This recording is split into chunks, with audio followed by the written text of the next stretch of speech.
we probably have a better connection if you would call a hotel number. You want to do that?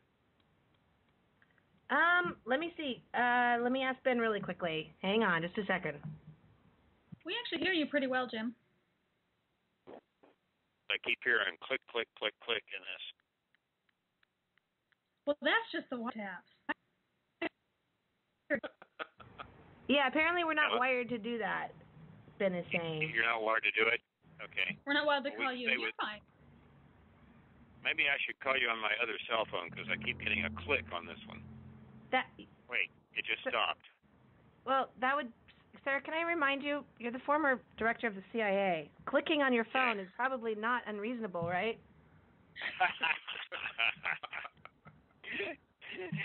I doubt if anybody is causing the problem. It's probably just logistics of some fashion. Jim, please meet Michelle, my lovely co-host. Hi, Jim. This conference is being recorded. Hi, Jim. So great for you to join us. I'm going to do our brief intro, and then we'll start recording. And okay. Q&A session started. You sure you don't want to switch shift to another number? I think we're good. I think you're fine. Okay, if you're all right, it's fine with me. Yeah, just put the foil hat on. Stick your other arm up in the air. Okay.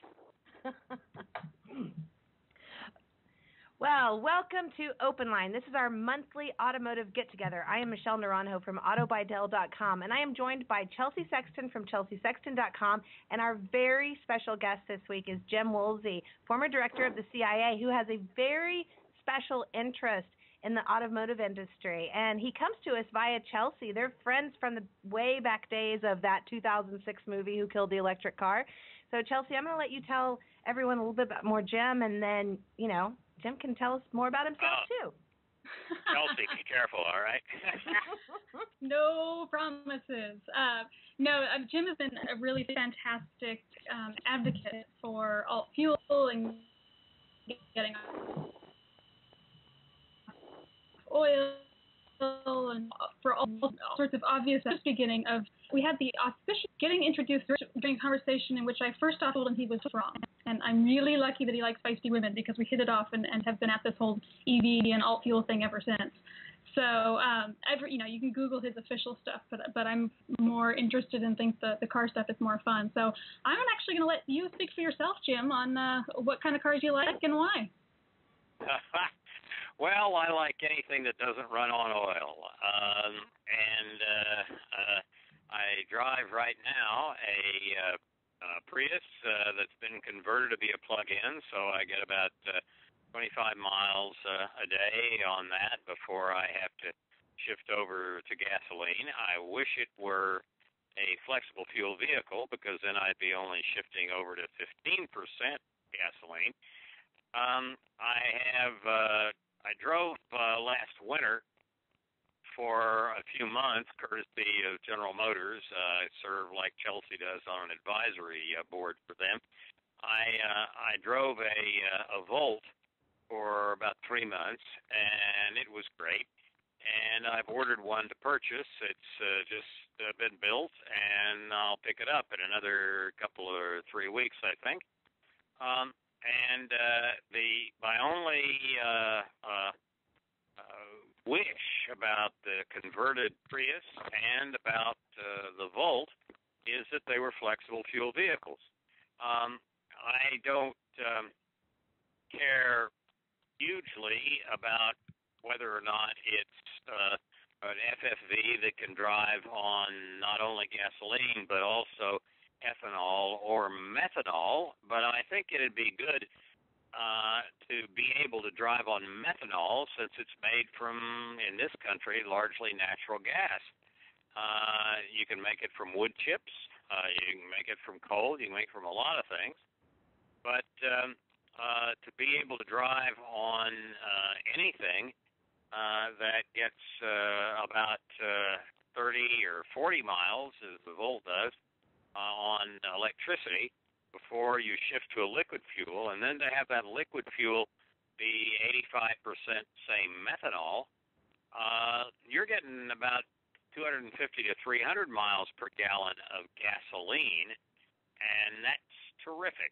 I mean, anything that makes OPEC unhappy should make us happy, and that would be a move absolutely in the right direction. Yeah, hearing you think that if we all do our jobs right, some other folks are going to have to go find some other jobs. We're going to find what? Other jobs, real work. Yeah. Well, I mean, look, if we shift from producing gasoline to producing methanol, which is wood alcohol, a lot of it's going to be done in the same facilities. It's going to be done in some of the same refineries that gasoline is produced.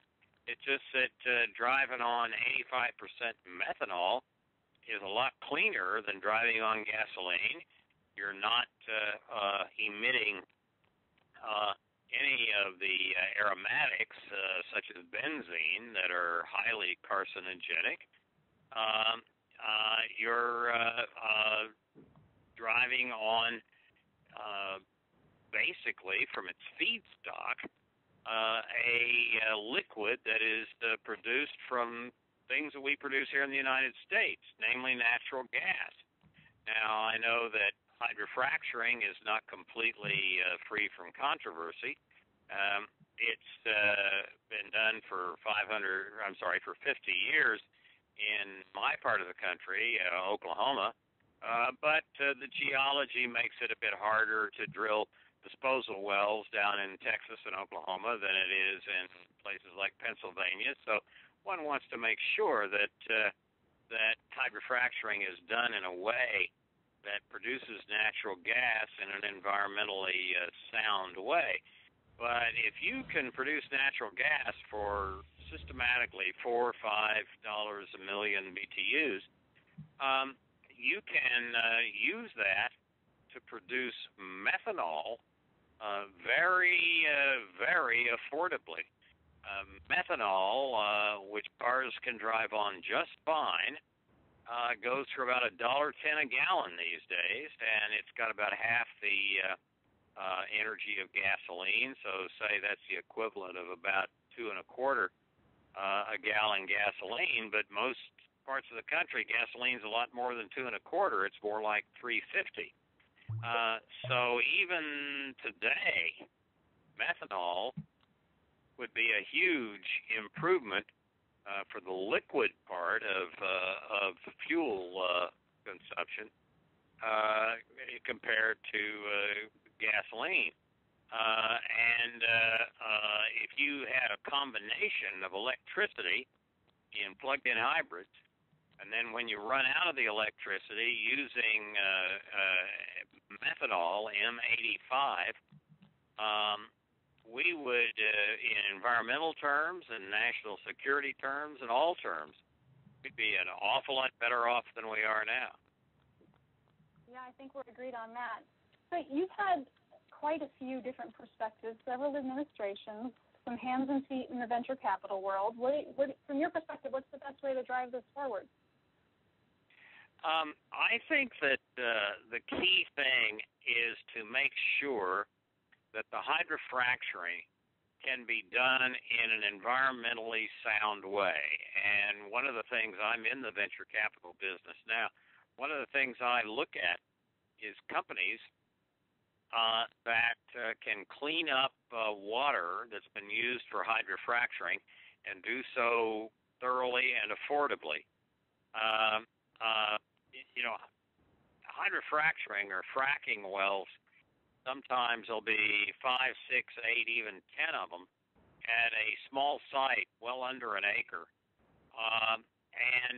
So if you have the right kind of technology, you can use the water to blast down into the gas shale, and as it comes back up, you can clean it up, but clean it up only as much as you need to for the next fracking well, which would be from the same, essentially, 1 acre. And you can do that 5, 6, 7, 8, 10 times. Then finally, clean up the water very well and very thoroughly, before it's released into anything, a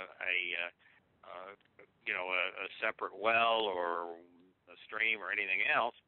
But there are technologies that people are pursuing that can let you do that, and we really need to have a cooperative effort between the environmental community and the natural gas industry to make it possible for us to shift from oil and coal toward renewables and toward natural gas. Because natural gas isn't perfect. It emits some carbon dioxide, but almost no other pollutants. And if we can make it possible to drive on methanol that comes from cleanly produced natural gas, together with electricity that comes from cleanly produced electricity, let's say renewables, we will make a huge step in the right direction, both in terms of climate change and in terms of our national security and avoiding dependence on oil. We have a couple of comments in the chat room, Jim. One user says, but it's not just water that's being injected into the gas shale. It's a mixture of chemicals, which until very recently actually included highly toxic things such as diesel fuel, and federal regulation for fracking has not kept in pace with its development. Another user has said he loves his solar no matter how clean they try to make fracking. Natural gas is also a fossil fuel and will eventually run out.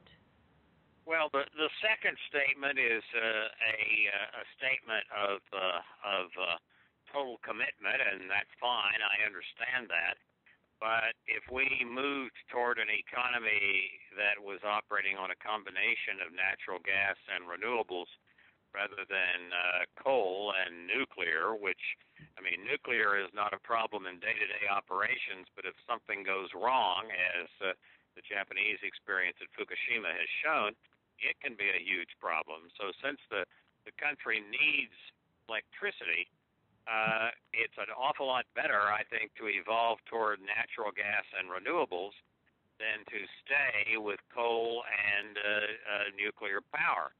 I think the first comment is right, that some of the early hydrofracturing in the course of recent years has included blasting down into the gas shale liquids that have included things that we wouldn't want there, like diesel fuel. But there are possible substitutes. There are ways to go about this. The natural gas companies need to disclose what they are using in the hydrofracturing, and they need to work with the environmental community and the government to make it possible for hydrofracturing to be done in a reasonable and clean way. Look, I grew up in Oklahoma, and I was born there, and there have been approximately 4 million oil and gas wells drilled in the history of the world. 3 million of them, approximately, have been drilled in Texas and Oklahoma. 750,000 of those have been hydrofractured. Hydrofracturing, fracking goes back half a century or more. What's different is that to use hydrofracturing on today's natural gas shale formations requires some special attention into making sure that you don't leave behind when you do it water that has impurities in it. But people have a lot of experience in hydrofracturing wells, and if you know what you're doing and you don't just kind of strike forth as a brand new dude in the fracking world, if you pay attention to the history and the experience that a lot of companies and individuals have had, I think this can be done in a reasonable fashion. And people who are interested in in renewables ought to think that's a good thing, not a bad thing, because the sun doesn't shine at night, and much of the wind that's blown at night doesn't blow in the daytime. So you have peaks and valleys of production of renewable electricity. And those peaks and valleys can be firmed or filled, in a sense, by the operation of natural gas plants for a time. Now, as time goes on, we may find that natural gas plants become biogas plants, and we can use renewables even more. But to try to keep natural gas from being used at all in hydrofracturing, I think, is very short-sighted. Hydrofracturing of natural gas is a pretty good partner if they do it right for renewables in producing electricity and in some ways producing fuel for vehicles. So one of the challenges of getting consumers to switch is that the notion of fracking doesn't get them all that exciting unless it's a euphemism for something else, really. But we've had some good experience with electric cars, and I know you have had some good experience with electric cars, including getting one little company funded after a certain test drive. Oh my goodness! What company was that, Chelsea? Well, I love electric cars. As I said, I drive a Prius that's been converted to be a plug-in Prius, and I'm about to pick up my Chevy Volt. What Chelsea is referring to is several years ago, she and I met because she and her husband came to talk to me after I'd given a speech, and they said that I was had made some interesting remarks about batteries, but I was too pessimistic. And I said, well, fine, I'm glad to learn more. And Chelsea took me to what at that point was a small garage in San Carlos, California, with just 3 or 4 people in it and a little prototype. It was Tesla. And I was asked if I wanted to do a test drive, and I did. And I was at a stoplight in San Carlos when a young gentleman pulled up next to me in a Corvette. And he looked over and he saw me and the CEO, these 2 older guys, in this funny little thing that looked sort of like a baby Lotus with no paint on it, and was completely silent. And he gunned his motor. And I asked the CEO, Martin, I said, Martin, what do you think? I haven't drag raced since high school. And he said, oh, take him. And the light changed. I floored it. And, of course, the Tesla goes from 0 to 60 in 3.7, 3.8 seconds. And we just blew him away. I couldn't see his eyes in the rearview mirror as I pulled away from him because he was back on the horizon. And I went back to the vantage point where I was an advisor at the time and suggested strongly that they look into this, and they did. And the history is that Tesla did very well in its IPO and so on. But I think that the combination of electricity and renewable fuels is something that can move us off gasoline and petroleum very quickly. Now, even if those renewable fuels are derived, as methanol probably would be in this country, from natural gas, that's still a lot better than deriving the liquid fuel you're driving on from petroleum. And it creates a real possibility of moving as the years go on from producing natural gas producing gas and electricity from natural gas to producing it from biogas. So there is a path from natural gas as a source of methanol to having renewable material like biogas, the path toward methanol. And I think that that's a reasonable and useful direction to go and effort to work on. Interesting. You know, it's funny. I had a friend the other day email me. He got an invite from a company in the Bay Area called GEMS, GEMZ. That's apparently a frequent shopper program. I don't know how successful they are. They only have 51 followers on Facebook, but they're actually doing a Tesla Model S prototype preview on the 8th, tomorrow, right? Is that tomorrow? Which is kind of, you know, it woke me up. I forgot about the Model S. I didn't know about that. That's interesting. Yeah, I don't know. I mean, I think whether you're, you know, I tend to think the future lies more with plug-in hybrids and extended range vehicles like the Volt than with purely electric vehicles. Because it gives people a way reasonably to deal with their range anxiety.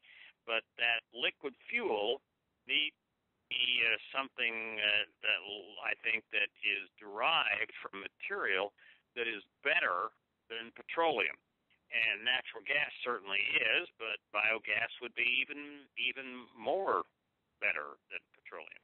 Absolutely. I mean, it is interesting, isn't it? Because it does have the potential to do that. I definitely know that people have range anxiety, and the Volt does fill that very special need that people have. So, but your biodiesel, I mean, your biogas, you actually are trying to convert some farm equipment, if Chelsea told me correctly? No, it's pretty simple. I just have an old truck, a 10-year-old truck. That is of a generation. It's about 2000. It's a Dodge Ram 3/4 ton pickup that is happy with complete biodiesel. So I only use in it. I use biodiesel, and I use just a little bit of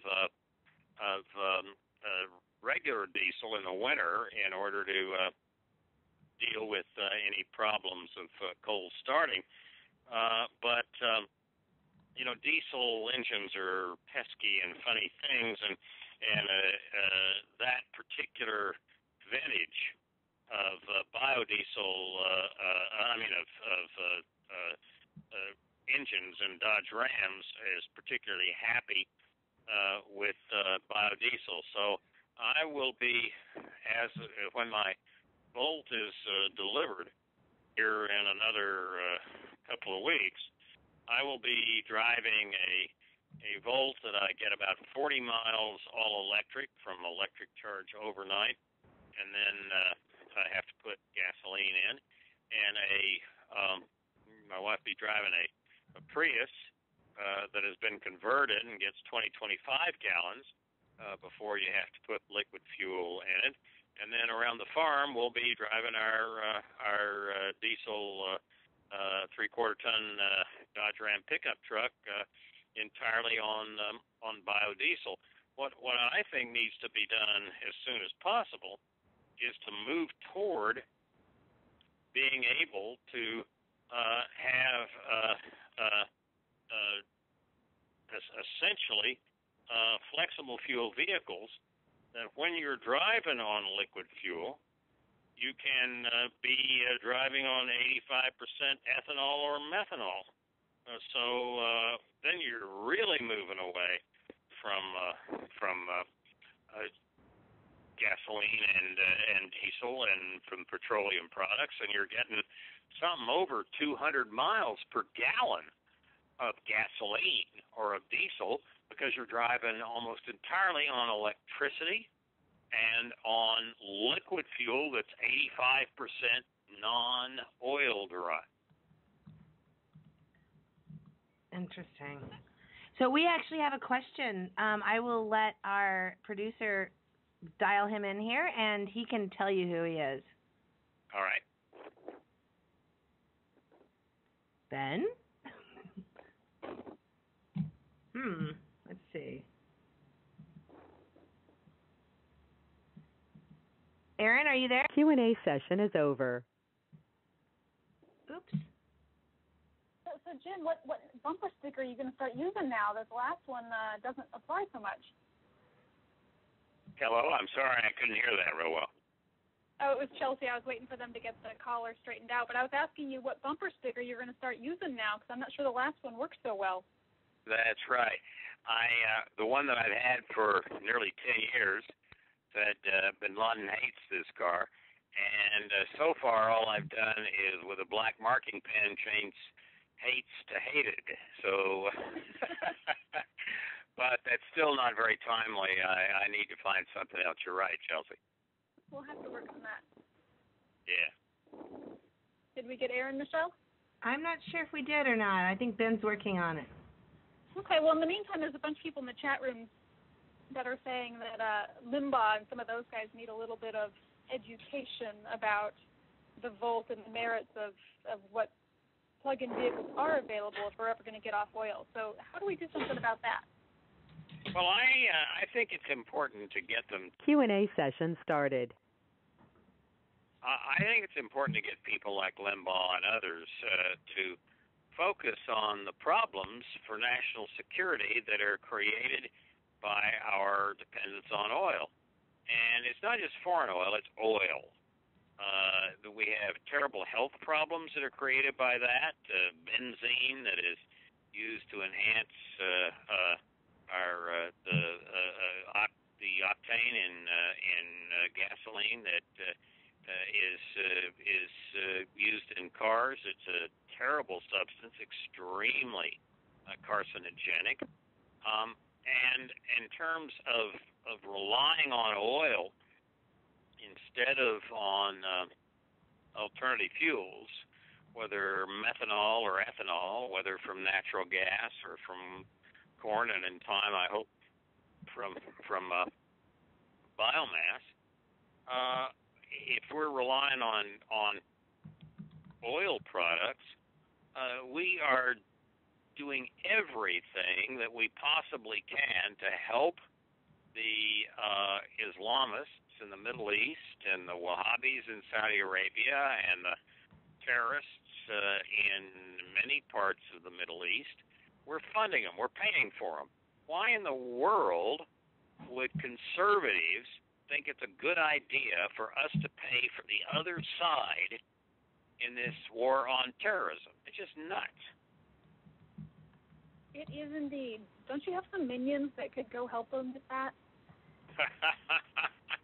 I know you know people. I mean, can we just put someone on the doorstep? I don't know how to do that. I've never been on limbo. I'm not sure how to do that. But somebody needs to make sure that they understand that by saying just let the market operate, and it's the market with its cartel that has been created by the Saudis and their buddies, we are putting ourselves completely in the hands of the Wahhabis of Saudi Arabia and the terrorists that those guys pay for. I tell you, to give you an idea what the Wahhabi view is like, when I was chairman of the board of Freedom House a few years ago, we had a group of American Muslims come to us and say that they were really upset because the Saudis had showed up with diplomatic passports. These were imams, and they'd gotten rid of all the materials in the mosques in the U.S. that had been put together by American Muslims, and they'd substituted Saudi materials. And one good example of what's in that stuff is in the 10th grade instruction book. What 10th graders are taught in mosques in the United States was the 3 ways that were acceptable to kill homosexuals. You can throw them, the Saudi materials say, from a high place, or you can stone them to death, or you can burn them alive. Now, that's the sort of stuff that is coming into educational institutions in the United States that are run by the Saudis and financed by the Saudis. Every dollar paid for by you at the gas pump. Every dollar paid for by oil dependents. That is simply crazy. It is indeed. And if I didn't know better, I'd think you're a little passionate about this. I know, right? We do have Aaron through finally. I apologize, Aaron. I think I accidentally double-clicked off something, and I clicked on his name, and I muted him earlier. Aaron. Not a problem. Hi, how are you? Thank you. My name is Aaron Bragman. I'm an auto analyst with IHS Global Insight. I had a question for you. You've got a lot of really great ideas in terms of basically being a proponent for all kinds of various alternative fuels and switching to an alternative fuel economy. What kinds of things from a government standpoint do we need to do in order to try and really move some of these kinds of programs forward? Because I really don't see a lot of this happening in the private sector unless we really see oil go crazy in terms of price. And it's EPA did a really good thing in March. They changed the criteria that one needs to utilize to make changes in the existing engines of existing vehicles, and made it a lot easier to show that you're improving emissions. Well, I think that opens up an opportunity for people to come up with things like this. Let's say you look at your engine of a flexible fuel vehicle, and about 20-25% of American cars are flex fuel, and they let you operate on 85% E85 ethanol or on gasoline. But, it'd be great if we could also open that up to M85, methanol, wood alcohol 85, which is made out of natural gas, usually in the United States. I have to ask you, Jim, is the M for moonshine? No, the M is for methanol. The E would be for ethanol and moonshine. I've always told people that they should not oppose using ethanol because it makes tailgate parties so much easier. All you need really is a long straw and a lime. But in fact, the M85 is methanol, 85% methanol. And, if you would simply require in federal legislation, as the flex fuel open standard legislation does, if the country would just require that the fuel lines be made out of a slightly better quality plastic, so you can use methanol and ethanol as well as gasoline, then you and I could do what the Brazilians can do, which is drive into your filling station, look at the prices, decide on whether or not you're going to buy alcohol fuel or gasoline fuel, and do it. And the Brazilians, when the price of gasoline and oil goes up, they buy more and more ethanol for them, and they can deal with a situation like that very well. We have not required new car company production to permit 85% methanol as well as ethanol. And if we do both, I think the methanol business would grow very quickly in the United States. It's very, very easy to produce methanol. We've done it for many, many years. It's just wood alcohol. It's a perfectly reasonable fuel for vehicles, and at today about 2/3 the cost of fuel derived from petroleum. Which is more sustainable, the biogas that's based on something like algae, or something that's wood based? Well, I think that if you required that vehicles be able to run on methanol, then some of that would be wood-based production and it'd be on the market. Some of it, much of it, would be natural gas produced, but it would, in any case, not be petroleum-based. And if people chose ethanol instead, right now it'd be mainly from corn, but in time it's going to be largely from alternative sources such as biomass. And that's fine too. The market will sort it out. What we have now is a cartel and a monopoly that's protected by the government. The oil monopoly is protected by the government because they will not require, so far, cars to be able to be driven on methanol and ethanol. And why in the world we should be in the business of protecting the cartel, the conspiracy and restraint of trade that is OPEC, I have no idea. Wow. And I bet you don't get invited to many Bush daughters' weddings, do you? that hadn't been my long suit. Wow. And what do you think about this? I know that GM still has a hydrogen program out there with their I don't think they're consumer based anymore, but they still have the Equinox running around out there. Yeah, hydrogen, it's just too big an infrastructure change. It requires so much infrastructure, whereas methanol is easy to ship around. If you spill it, it just dries up. It just evaporates. It's just not a problem. Whereas hydrogen is explosive. It's very hard to establish an infrastructure for it. It's expensive. Methanol is easy, and I think that's the heart of the matter. Well, Aaron, you're a big hydrogen fan, right? Oh, absolutely. As I said on the chat room, hydrogen is the fuel of the future, and it always will be. Yeah. Well, it has some. I'll tell you what would make hydrogen really interesting is if you develop a cheap and easy way to use photosynthesis to produce hydrogen and oxygen, the hydrogen is cheap and can be stored cheaply. At that point, I think what you probably use it for is to run fuel cells to produce electricity for your home and otherwise, and to produce electricity to charge the batteries on your electric car.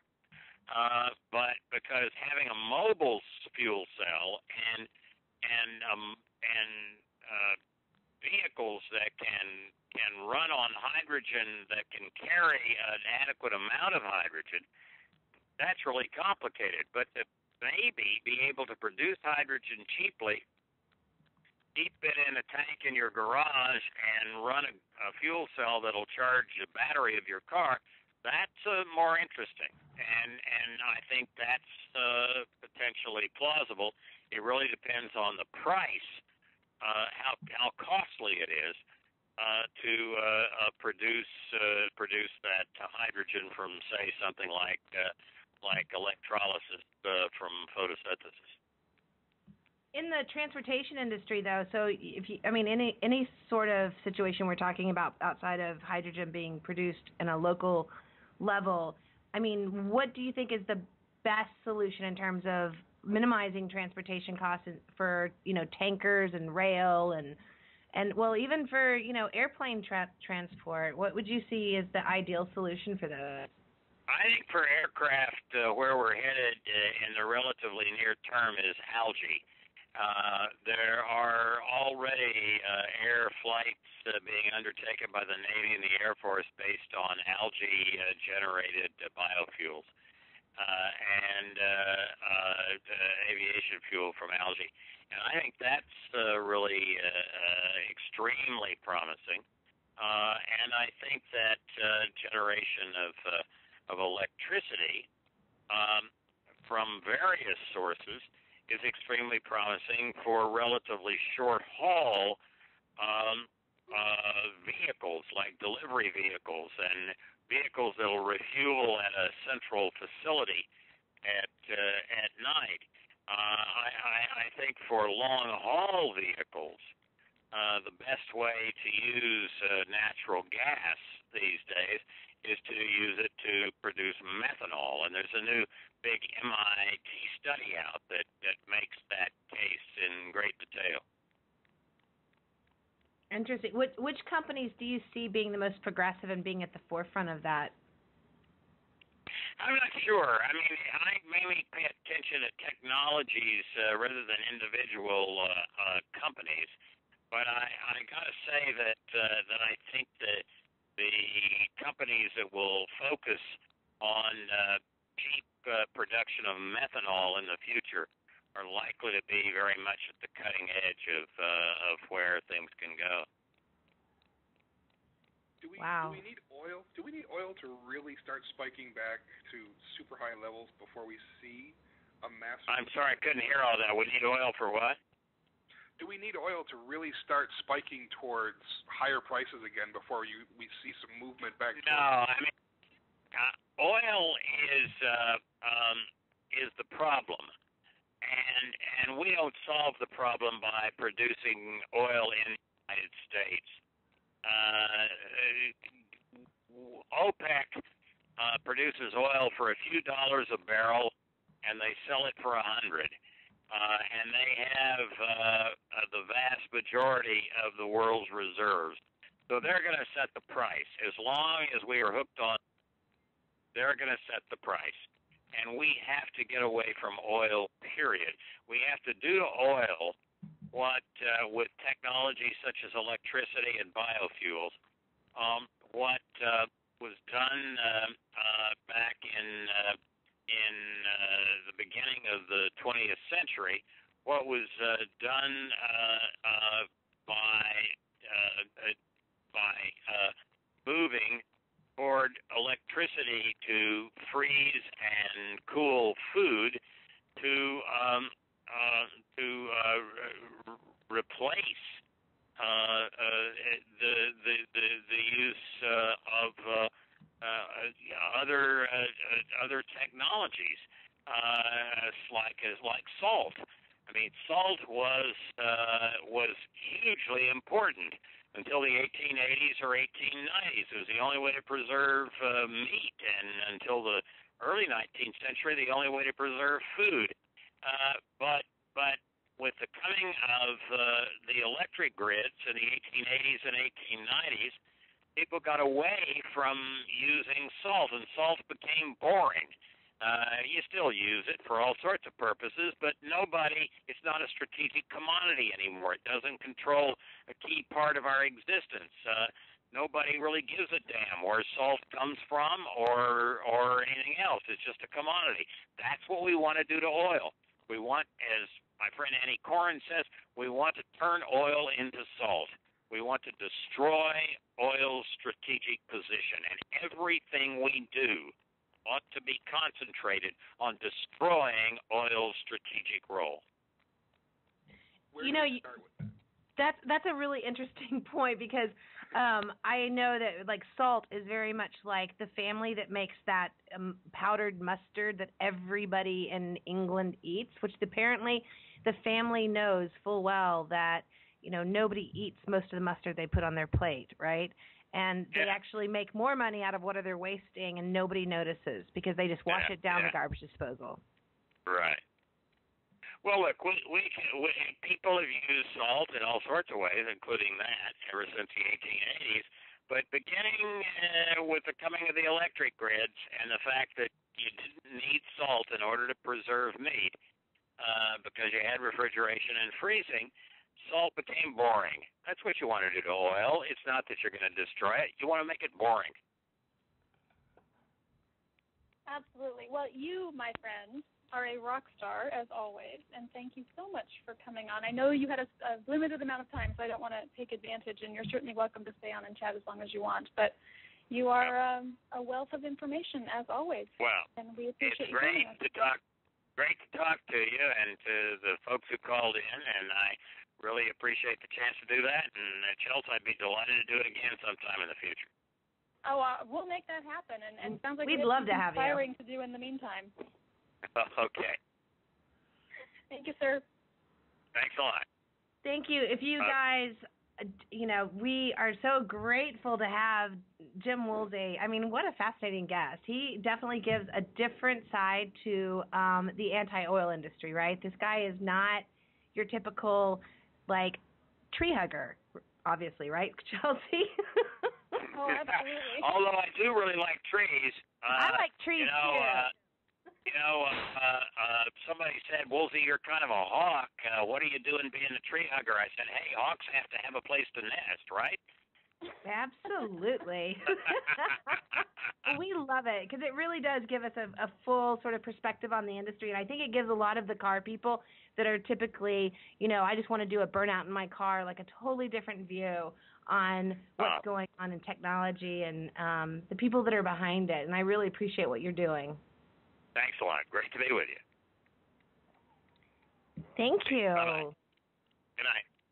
Good night. So, everybody, I hope you liked John Woolsey. I thought that was awesome. Jim Woolsey. That was awesome. Chelsea, thank you so much for bringing him on. That was like the most last-minute, biggest surprise sort of really fun thing to do. And he is definitely fascinating. I think everybody loved it in the chat room for sure. And I'm sure that our podcast will love it too, which is bit.ly/open podcast. I always say the .com and Ben gets mad at me. But yeah, so Ben, I think we can stop recording probably. Your conference recording has stopped. Q&A session is over. Okay. We're at the normal call-in, you guys. Everybody can call in if you've just joined us. This is Open Line, our monthly automotive get-together. I'm Michelle Naranjo from autobytel.com, and I am joined by Chelsea Sexton from chelseasexton.com. And she just brought us the most wonderful guest, Jim Woolsey, former director of the CIA, who is a hawk, absolute hawk on the oil industry. Fascinating stuff. If you want to call in and talk, it's 712-432-0900. The PIN number is 911633, and you can join us and stream live and chat in the chat room at bit.ly/openline. So, yeah. Thanks, Chelsea. Great and good questions, Aaron. Awesome. Right? He's fascinating to listen to, and he comes with a really interesting perspective. But I have to wonder, he's got a lot of great ideas, but how do you implement, how do you start to move the economy as a whole towards the all-fuel movement like that unless you have the kind of price pressure from super expensive oil to really make the alternatives worthwhile? That's one of the areas that, like the ethanol industry right now is facing, because oil has come down in price so much, it's no longer more attractive for a consumer to fill up their car with E85 as much as it is to fill it up with gasoline. So it's a lot of great ideas, but the question always comes down to, in the U.S. economy, who's going to pay for it? How is the money going to get out there to install a methanol tank at your local filling station, which can easily cost upwards of $100,000? Where's the motivation going to come from to really convince the American consumer to try alternative fuels and fill up your car twice as often? Even though if it costs you half as much, you're still filling it up twice as often, and it makes the perception of it that it's not as big a value. There's so many other issues that come with anything but gasoline that it makes it so difficult to try and really push any alternatives. I think the problem is that people don't want to. They see it as a way of still always spending. You jack gasoline prices up. A lot of people, including Bob Lutz and other people, like to think that. I think a good idea would be to raise gas tax up and up and up until people like cigarettes. People will eventually become too expensive, but it'll be flipped around like, the government is just trying to overreach again. And not to get too political, but there's going to be a political slant to it at this point, and it's going to continue to get worse and worse and worse. Good luck. The cigarette industry is still alive and well in this country, so I don't know how I think the price up was going to help it. But, with all due respect to Mr. Woolsey and his beliefs and his views, I respect his opinions. I listened as much as I could of it. But I think he seems to be one of those people who just really wants to get rid of gasoline as a whole in this country almost. Pretty much like take every gas car and just destroy it. Like, and everybody has alternative. So I guess I don't know if it's correct for me to say he's an alternative fuel extremist. But with that said, he's coming across to me as that way. And he wants to create some kind of utopian car society for this country as nothing but alternative fuel vehicles. Like, as I say, I have nothing against alternative fuels, but doing away with gasoline altogether, I want to keep my cars and the cars I buy for a while. I'll be buying gasoline cars for a long time. But Sean, you have to realize something. This guy is coming from a political atmosphere that is actually much more along the lines of very conservative flyover states. The man's from Oklahoma. He opposed the I can never say it. Sharia. I can never say that. Yeah, he opposed the anti-Sharia law. Like, he's very politically motivated by his efforts against oil, and so, and especially where we're getting it from. And I don't think that. I mean, you can't possibly be saying that and looking at the rise of the conservative nation in this country. And sometimes it's not necessarily backed by a lot, but there are a lot of people that would side right along with him. I mean, he's not wrong. If there was anybody out there in terms of the people in the world who you would listen to say who really understands what the oil climate in the world does, what the oil addiction in the world does, this is probably one of the few people in the world who has seen behind-the-scenes information, who's seen exactly how the world works and where the oil money goes and who it goes to. Now, the man was director of CIA. He knows far more than any of us are ever going to hope to know. So it's kind of interesting, as you said, Michelle, to see exactly what his position is, not even so much from an environmental standpoint or even an economic standpoint, but a security standpoint in terms of where the money goes and why it's important to try and get off of gasoline simply because of who it supports and what they stand for. Michelle, my point is, the fact that he wants to do away with oil, I mean, isn't that bit pie in the sky? A little pie in the sky right there. I'm serious. Just totally. Well, I think what he wants to do is get us off oil, period. But I think the first step is to get us away, obviously, from foreign oil and just keep it to rather domestic stuff. But I think I like the idea that if we can produce it locally, I like the idea of locally grown stuff. One, because it helps out the country as an economy. It's a source. For the same reason not to get off track, I kind of support marijuana legalization because a lot of it is grown in California and other parts of the United States, and it can't be an industry that we can capitalize on. But I think ethanol is, methanol is something we can capitalize on now as an industry. We can use that to our advantage, and not only lower prices of fuel, one, but also to help revitalize some parts of the economy. And I think. Wait. Let Chelsea talk, Sean. Thanks. At the same time, Jim is fully aware of just how long these sorts of transitions take. So as passionately as he talks about this, there ain't no way he thinks it's going to happen tomorrow. This takes decades, but it only even happens that fast if there are people that are that adamant about the goal. At the same time, that's part of why, we've debated ethanol, methanol, and electric for years now, and that's part of the reason he likes the liquid fuels is because he knows that a lot of people will not get out of their liquid fuel vehicles, and they want that experience. And so, he's adamant about creating a way to deliver that experience, but without relying on foreign products to do it. We got a question from Twitter, actually. IQ Telematics asked us, why didn't he complain about U.S. oil companies making a huge profit? He didn't have enough time. He would have gotten there, I guarantee it.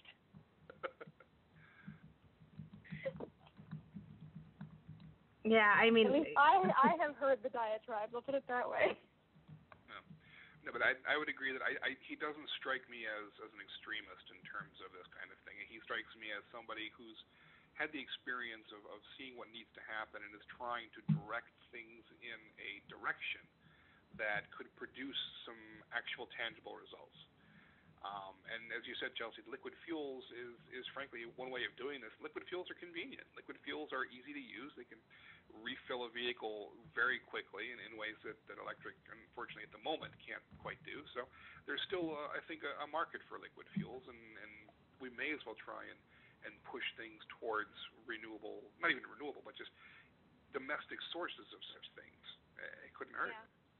Well, and given his military background, he also thinks a lot about large vehicles, military vehicles, fleet vehicles that consume a tremendous amount of the oil. So he's not always going off on even passenger cars when he thinks about things like natural gas and methanol and ethanol. So he thinks about it as much from that perspective. And, different fuels are suited for different vehicles. And we can do a lot of electrification. That's why he's a big fan of plug-in hybrids, less so of pure EVs. But he also still wants other things we can tap for the other purposes that are less suited or too expensive to electrify just yet.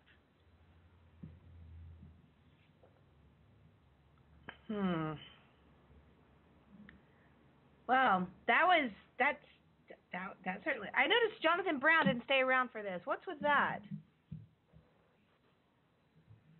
Yeah, he disappeared. Yeah, I know, right? He doesn't like this talk. He's right there with Sean, like, I think the fact is, there's shifting in the sort of the people that actually make more things happen than not, right? So that kind of has to be considered. And there's shifting definitely in at the level of the cars that we're test driving all the time now. Absolutely. Yeah, we were talking earlier about e-assist. The electrification of the various vehicle fleets is happening, and it's going to become more ubiquitous as we go forward, simply because it has to in order to meet the government regulations. What did you think of, Aaron, when we were on the Regal GS event and we were eating dinner and that one GM employee was telling us that it is so much, and Alex is one backing this up right now, that it is all about the technology and not about what it actually is doing. Is it just sort of like this heightened esoteric, like, it just so happens to save? I highly doubt that there's a Buick buyer in the world, frankly. There might be a couple who are thinking, you know what, I want a really high-tech car with lots of whiz-bang stuff in it. I'm going to go get a Buick. I think it's still about really what that system does for GM, and you're going to see it in all kinds of GM products. It's going to be across the board. There's a Malibu coming that's going to have the e-assist as well. The Malibu will only be available with that at first too. Yeah. So it's great that they try and spin it and say that it's the average Buick customer loves the technology, and they very might well. The new Buick customer is not quite like the old Buick customer was, but it's not the primary reason. I think that they're going to pick a LaCrosse or a Regal, quite frankly, and it couldn't hurt. Especially if more people are getting used to the fact that when I go to my Buick dealer, my only option basically for the base model is a hybrid. As more people are basically becoming accustomed to the fact that their only option is a hybrid, I think that's really only for the better, just because it gets people used to that idea. Yeah. No, I think it's been a gradual. Hybrid has kind of went from a bad word to a kind of it's a little car that has a lot of gizmos in it to hybrid is now kind of it's really looked to in certain aspects as kind of an upper trim. It's really a step up in everything. I remember when Saturn had the commercials and they were talking when they were talking about reinventing America. I forget the tagline now. But they talked about status symbol and how it flashed a bi-turbo badge up in Mercedes, and then it flashed the hybrid badge, and then the status symbol of possibly having a hybrid system has more. What's the word I'm looking for? has more panache over than, let's say, a Bayconk. Yeah, cachet has than over, let's say, a twin turbo or something. I think hybrid systems overall, like, oh, well, that car's a hybrid. Oh, that's fancy. I wonder, that car must be, whiz bang cool. I think younger generations might be more attracted to the technology aspect. I call that conspicuous non-consumption. Yeah. That phenomenon. I like that. Well, but you look at like the BMW 7 Series and the 7 Series active hybrid versus your regular basic 7 Series. The fuel economy is better, but I mean, I just did a calculation with Steve Ewing the other day from Autoblog about you would have to basically keep your 7 Series hybrid for 25 years in order to recover the amount of gas that you're saving in terms of cost or the extra cost of a hybrid. So it's a lot of it is about that cachet now. I mean, about as she said, the non-conspicuous consumption or conspicuous non-consumption. Sorry, yeah. Right, exactly, and I think I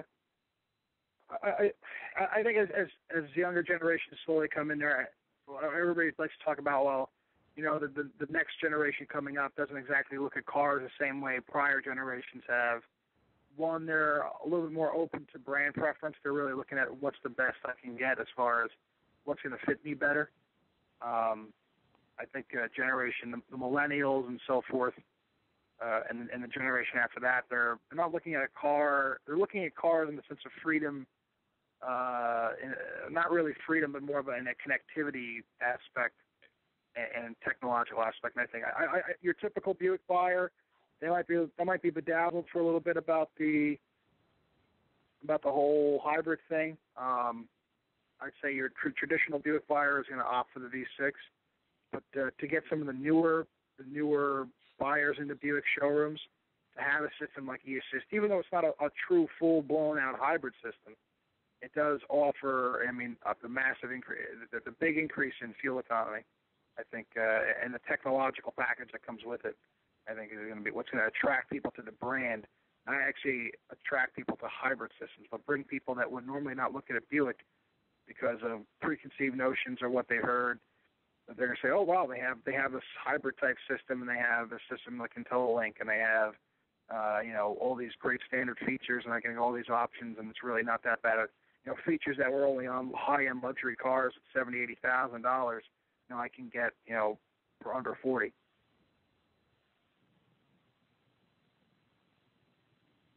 Agreed. Oh, God. Sorry, you guys. I'm on my BlackBerry, emailing right now because we're having a problem with one of our builds because VW has put through a feed that is telling every model of Touareg has the words restriction model after its model name.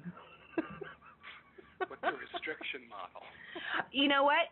Very interesting. I want all of you right now, if you can, if you're near a computer, go online and Google Volkswagen restriction model. Apparently, it's something that Volkswagen puts on their data sheets that they put out to all the feeds that go to third-party systems. And a few people have let it through, including the, never wrong Yahoo Autos. So kind of interesting how this all happens. So I'm sitting here working while I'm working. Oh, yeah, Michelle, that reminds me, VW, that reminds me of something. What? Last weekend, I went down to my home state, yay, and I went to go visit the Port of Houston. People say, what's so important about the Port of Houston? What's so important about Houston? Well, the Port of Houston is very important to North America because of VW, because since 1958, VW, most of their vehicles, the port of entry into this country is through the Port of Houston. And they actually had their own compound and everything meant for all their vehicles and stuff. So I got to go into the Port of Houston, and through one of the workers who's a good friend, got me to go in to a tour and everything. However, I got to stay with him a little bit longer, and I got to actually witness a whole process of VW Audi vehicles coming into the country and being unloaded and blah, blah, blah, and sorted out and everything. How cool. So yes, I saw a bunch of Jets, Passats. I saw a couple of A4s, and I did see one Audi R8. It was pretty much A6s, A8s. It was actually a lot of them. But in fact, so much so I actually went 30 minutes and I came out here still unloading the last bit of it. But yeah, I saw almost the entire fleet of VW Audi group vehicles getting unloaded from the container ships, and they had these things on their wheels and cloths all over and everything, and they was taken over to the compound. They were being inspected by Port of Houston people, and one of my friends got to the worker. He got to get in, and when he says he's actually one of the first people who ever gets to drive a VW, a U.S. spec VW, because he has to drive them off the container ships into the compound. So it was very interesting to see. Maybe next time I go back there, I should take a camera if I can, sneak a video of it. It is really interesting, isn't it? I mean, I'm right here on the port as well in Los Angeles, and so I see a lot of the bigger, ships come in, and there's a lot here for Nissan, and there's one for Toyota, and it's funny, like you can go out and I'll see like a line of like 5 Leafs, whereas Toyota's had like basically nothing lately because of issues, but it's kind of cool because you can kind of see, like with the example of your R8, there's one R8. That's probably about proportionally in the number that they're going to sell in this country, right? Yeah. I don't know where it went to. I don't know. I just saw it come off. I know it was a V10. It was a coupe. It wasn't a Spire. I know it was a V10. Because they opened the hood up and I saw 10 cylinders. Well, I saw an indication there was 10 cylinders in it, so 5.2. Don't you wish you had like a bat thing that you could like throw under the car so you could like follow to see where the car ends up? Oh, like a little tracking device. That would be cool. I should give him one of those and tell him to sneak in to like the console or under the seat or something. Hey, we do it to our ducks when we save them from oil spills. Why not do it to cars when they come through the port? Yeah, at least we get to drive cars. Can't drive a duck. So, Aaron, do you have anything interesting that you've learned lately? That I've learned lately?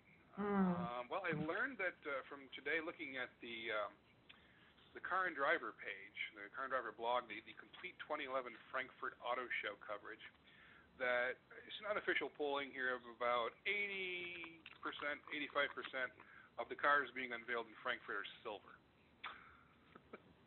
Interesting. And the rest of them are red. But if you go to Car and Driver's 2011 Frankfurt Auto Show coverage, you scroll down the page, and everything is silver or red. Isn't that weird? Like, I know when I'm editing articles and I'm like pulling press photos, like I might be doing like, hot crossovers or some, one of those topics that people look for.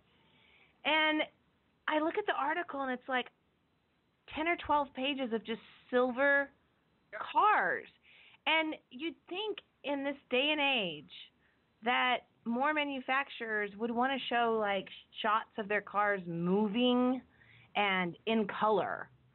I think this is maybe a Frankfurt thing. I mean, the silver is, I think, the number one color. Oh, right, because white was the old Frankfurt, right? Right, I guess. But there's out of all the couple dozen cars on this page, the only 2 that are not silver, white, or red are Fords. They have the golden Focus ST here, and a oh my God, I'm so green tired of that car already.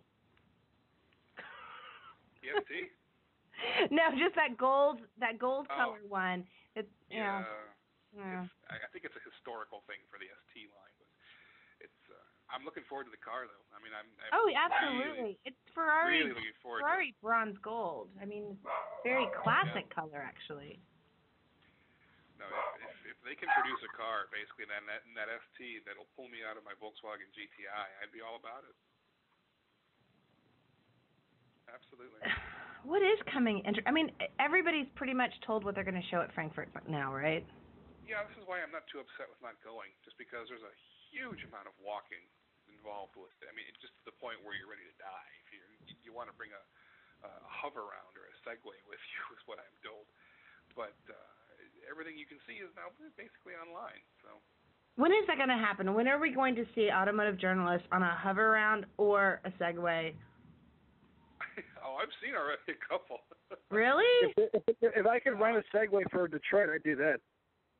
You know, Detroit's the one you don't really need one for because it's such a small venue. L.A. I just want one anyway. LA, yeah. L.A. would be nice to have one because that just running back and forth between those halls is just, ugh. Yeah, that's true. Yeah, but no, I love the one thing I really like about the Detroit show is that it is small, it is compact. Although it's going to get bigger from what I hear because we're having a lot of development going on at Cobo Hall, where they're going to be building. They're building a whole new level underneath and a new atrium, and they've got a lot of funding for it. So in the next couple of years, you may see a nicer venue. It's still not going to look as nice as Chicago, but it still might be a bit better. I've never been to Chicago. It's only worth it to see McCormick Place. Quite frankly. I mean, I've been to Chicago. I've never been to the auto show. Right. No, Michelle, what were you talking about the restriction model? I'm looking up here, and I see they're selling it. What is a restriction model? Yeah, I don't know what that means. Can anybody tell me what that means? I can't find it. No. Because I found it on one Touareg on Yahoo Autos, and it said it was a Touareg with restriction model. Let me find it. And it said it made one of the options 0. I don't understand what that means. That it's just like the bargain basement garbage level? Is that just got lawn chairs for seats? What does that mean? Oh, here, I'm gonna paste it in the chat room right now. I just found it. So here's a TDI Sport one. Obviously no one's watching the feed at Yahoo Autos, which I actually watch our weekly feed so that we don't get weird things like this. This is carpeted mat kit, cargo mat kit, production kit, and then restriction model 0. I want the restriction model. I want my Touareg to be free. Then I can afford the gas. Is that something that maybe Volkswagen's plugged in there so that they can actually check a box and have it like an employee vehicle? Or I'm wondering. Restriction being that it's restricted to internal use. Through to third parties. Isn't that awesome? Yeah. Yes, Sean? What's your opinion about the Frankfurt Auto Show? The new Porsche 911 had a 7-speed manual with a clutch. Praise. The little picture. Anybody who's up there. Pretty. Yes. That is awesome. 7-speed manual would be really interesting to see if people take to the 7-speed manual. You can apparently only get to 7th if you're already in 4th or 5th or higher than 4th, I think is what it is. So there's no skip shift from going 3rd to 7th. It'll be. They said it was just a typical Porsche 6-speed manual, except they changed them just a little bit more, just to give a 7th-gear a place. Pretty much, it's just overdrive. I think manual plus an overdrive gear. That's all it is. More fuel economy in our regular lives. It is enough, though. I always want each reach 7. It's automatic with number of gears, 8 and 9 speed, even 10. It's going mad. It's going mad here. 7 is good. That's perfect. Yes. I tell you, the new Chrysler sedan. I'm so happy. With the Pentastar V6 and that 8-speed automatic are really, really nice. What I'm gonna do? Honestly, if I feel like I am crazy enough to do this, since the Jeep Wrangler is coming out with a 6-speed manual standard for the Pentastar, which is actually the first manual application for that engine, I'm gonna get a charger, find a manual in the from the Wrangler, drop it in, take that 8-speed and just throw it out somewhere or sell it for parts or whatever. I don't care, and just twin turbocharge and just up to it. It's gonna be crazy. I think I'm crazy enough to do that. I can pull it off, but am I crazy to do that? I probably am. Oh my God! The Dodge, Ram, Chrysler, SRT, Fiat dealer, just south of downtown.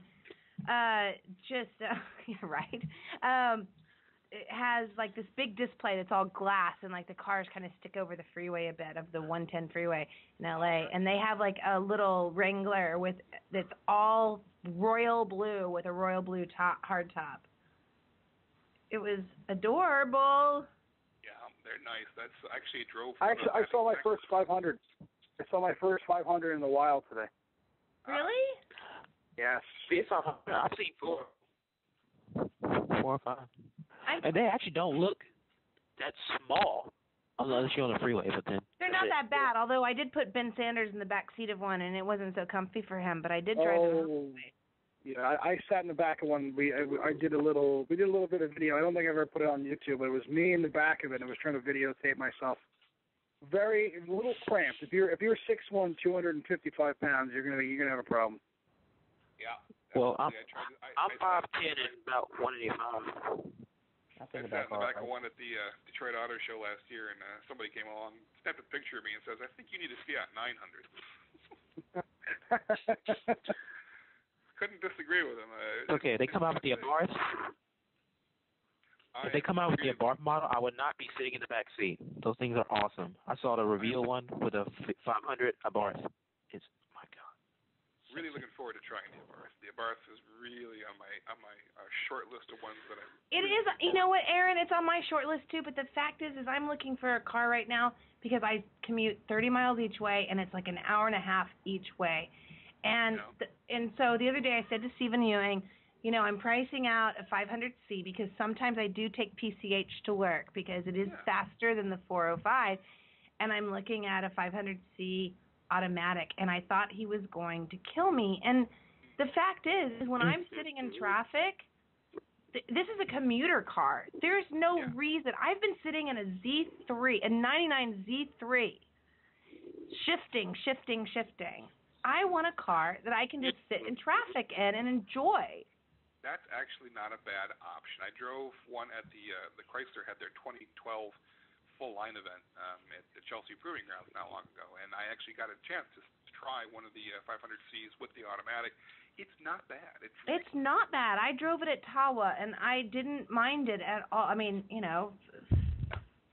It's fun. It's a fun car. You don't care that it's not super fast or that it's sporty. Yeah, I'm not going to break it out in the Cleveland National Forest or anything, y'all. I'm going to, like, drive it to work for 3 hours a day. And you can put the top up anywhere from, like, 55 miles an hour on down. So and I'll probably never reach 55. Well, that's the other problem. No, but, I mean, it's the only problem I have with the 500C is that if you're not careful with the options list, you're talking $25,000 for that car, and that's exactly. That was the sticker shock that I got. Was like, oh, this is a fun commuter car. Oh wait, ow. 25 large. Yeah. Too many options. Can you get navigation? Can you get navigation in the 500? I don't remember. You can get a special navigation. Yes, you can. Yes, you can. You can get a navigation unit. It's a separate TomTom unit that fits into a slot on the top of the IP. Oh, okay. Yeah, so I mean, it's actually kind of cool in that you can take it with you, and it comes with one little holder, and there's a little slot there. You just stick it on, and if you want it, you can take it off, or if you don't need it, you can take it off, or if you want, you can put it on. But it's not integrated into it. In fact, I think that's one of the biggest weaknesses of the Fiat 500 is its audio head unit. It's extremely primitive. It doesn't do half the stuff that your average Hyundai can do. And it's probably the first thing I'd replace on the thing as soon as if I get my own. I haven't argued with the Bluetooth so much since I drove a Ford. Totally. I don't think it's meant to impress anybody, the 500. It's just meant to make you good. It attacks the soul. It attacks the soul. It is an impressive car, though. It is fun to drive, for sure. It is. I mean, when I had it in Detroit, and I was, like, going back and forth between, you know, wherever I was, Dearborn and Livonia at night, like, late at night, like, it was one of those cars, like, once I got it going, I couldn't make it go slow, and I was having to, like, kind of like, oh, wait, I'm going 85. I shouldn't do that. When they did the reveal of the thing, it was down in San Diego. And me and Seth Meersma, I mean, Seth is a huge guy. I mean, he's like 6'20", and just an enormous, big, hulking guy. He's sitting in the passenger seat, and the two of us, I mean, we stressed the springs on the thing, but we're bombing through the California canyons out in San Diego and just having a blast in it. I mean, it's easy to drive it quickly, and it's fun to drive it quickly if you really keep it on boil. Yeah. You know what really surprised me was how high it was? And then my mom came to visit while I was in Detroit, but when I came back, she was still here. She had a rental a 2011 Camry.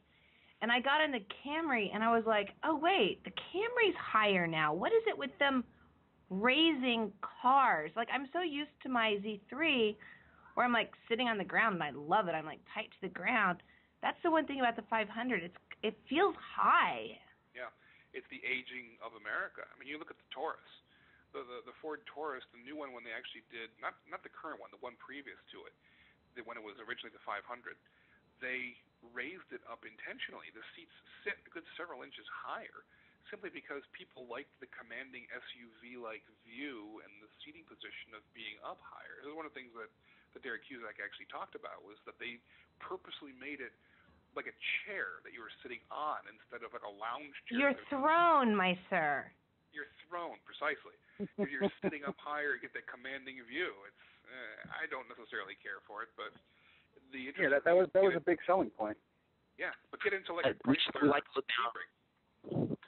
Well, let me rephrase that. That obviously it wasn't a big enough selling point. I don't think Taurus has done that very. Even the new Taurus has not done that well in sales. I guess you can only have the seat height will only get you so far. Yeah. And the massaging finger. We like. I'm not one to try to look down on people because I guess that's not a reflection of my. I don't need to look down on people, but I'd rather have a low car. But yeah, Michelle's right. What happens to the low car these days? I like to first thing I say to what I like to do to my Mazda is I like to lower it. And people look at me like I'm crazy. Right. Do you think it's like some residual like effect of people being afraid of SUVs? No, I think it's just the fact they like to look up high. I think it's almost somewhat of a conceited attitude or something, reflection of themselves as people. I want to look over you. I mean, could it not be as simple as people just want more visibility? I think it's a safety thing. I think it's a comfort safety thing. I have a lot of visibility in my MX-6, and that's really low to the ground, actually. So if you still want a low car, go try a Dodge Avenger or a Chrysler 200. The seating position in those things is so very much old school. You can see where the rest of the industry has moved on. You're sitting on the floor in a Dodge Avenger. Your legs are out in front of you instead of down and below you. It's kind of an anachronism. But then again, I like my cars to be low so I can have less clearance, therefore better handling generally. It's not as high. So lower center of gravity. Yeah. So, but then again, nobody likes to go to MSR Houston all the time like I do. Well, not anymore. I'm in Colorado now, but I did almost all the time. I lived there practically. But whatever. Well, folks, 11 o'clock hour. I need to sign off. It was a pleasure, Michelle. Thank you, Aaron. Good to meet. Good to talk to you. If Chelsea's still on the line, good to talk to you as well. Thank you. Thank you for joining. You were great. Oh, my pleasure. It's my first time here, and I really enjoyed it. We loved having you, Aaron. I hope you come back. It's only once a month, so it's not big pressure. Yeah, I think I'll try and make some time. Nice to meet everybody else as well. We're not above stalking you. We'll track you down. Michelle already found me on Facebook, and we know too many common people. It's just. I know. I found him at the Regal GS event, and I was like, oh my God, I love him. Yeah, you're stuck with us now. It's just done. There's worse people to be stuck with. Thank God. Don't listen to Brian Gluckman, by the way. I know, right, Brian? No love. What a bastard. I know. He gives no love at all. Have a good night, folks. Thanks much. Thanks. Bye-bye. I love analysts. They make me laugh, especially when they actually can make it outside their analyst world and actually talk.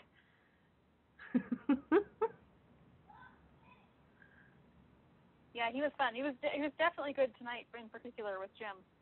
Yeah, very good. And it's kind of funny. Like, I had some people that I think were, like, stalking listening that didn't, like, maybe they're intimidated. It's a little intimidating, like, when you're talking to somebody who's a former.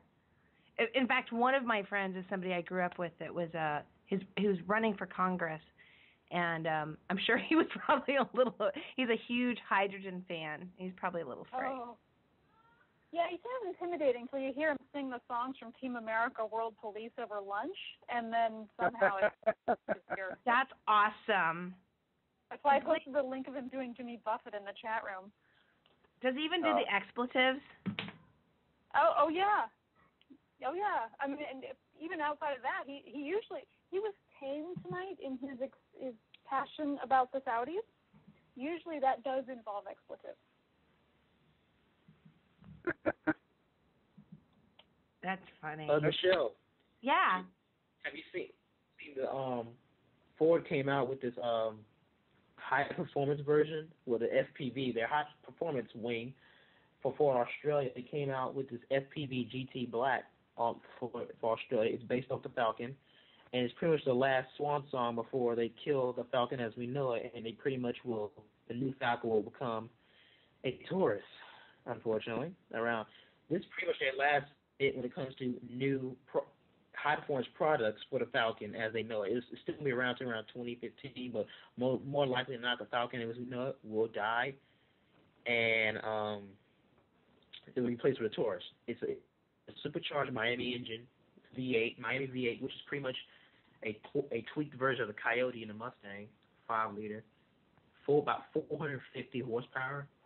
It's crazy. It comes with matte black rims. Wow. Crazy. Have you seen it? Google it. Google it and go to the segment. Put one in the chat room. Are you in the chat room? My iPod's screwed up. I can't see. I'm in the chat, but I can't see anything. I'm blind. You're blind.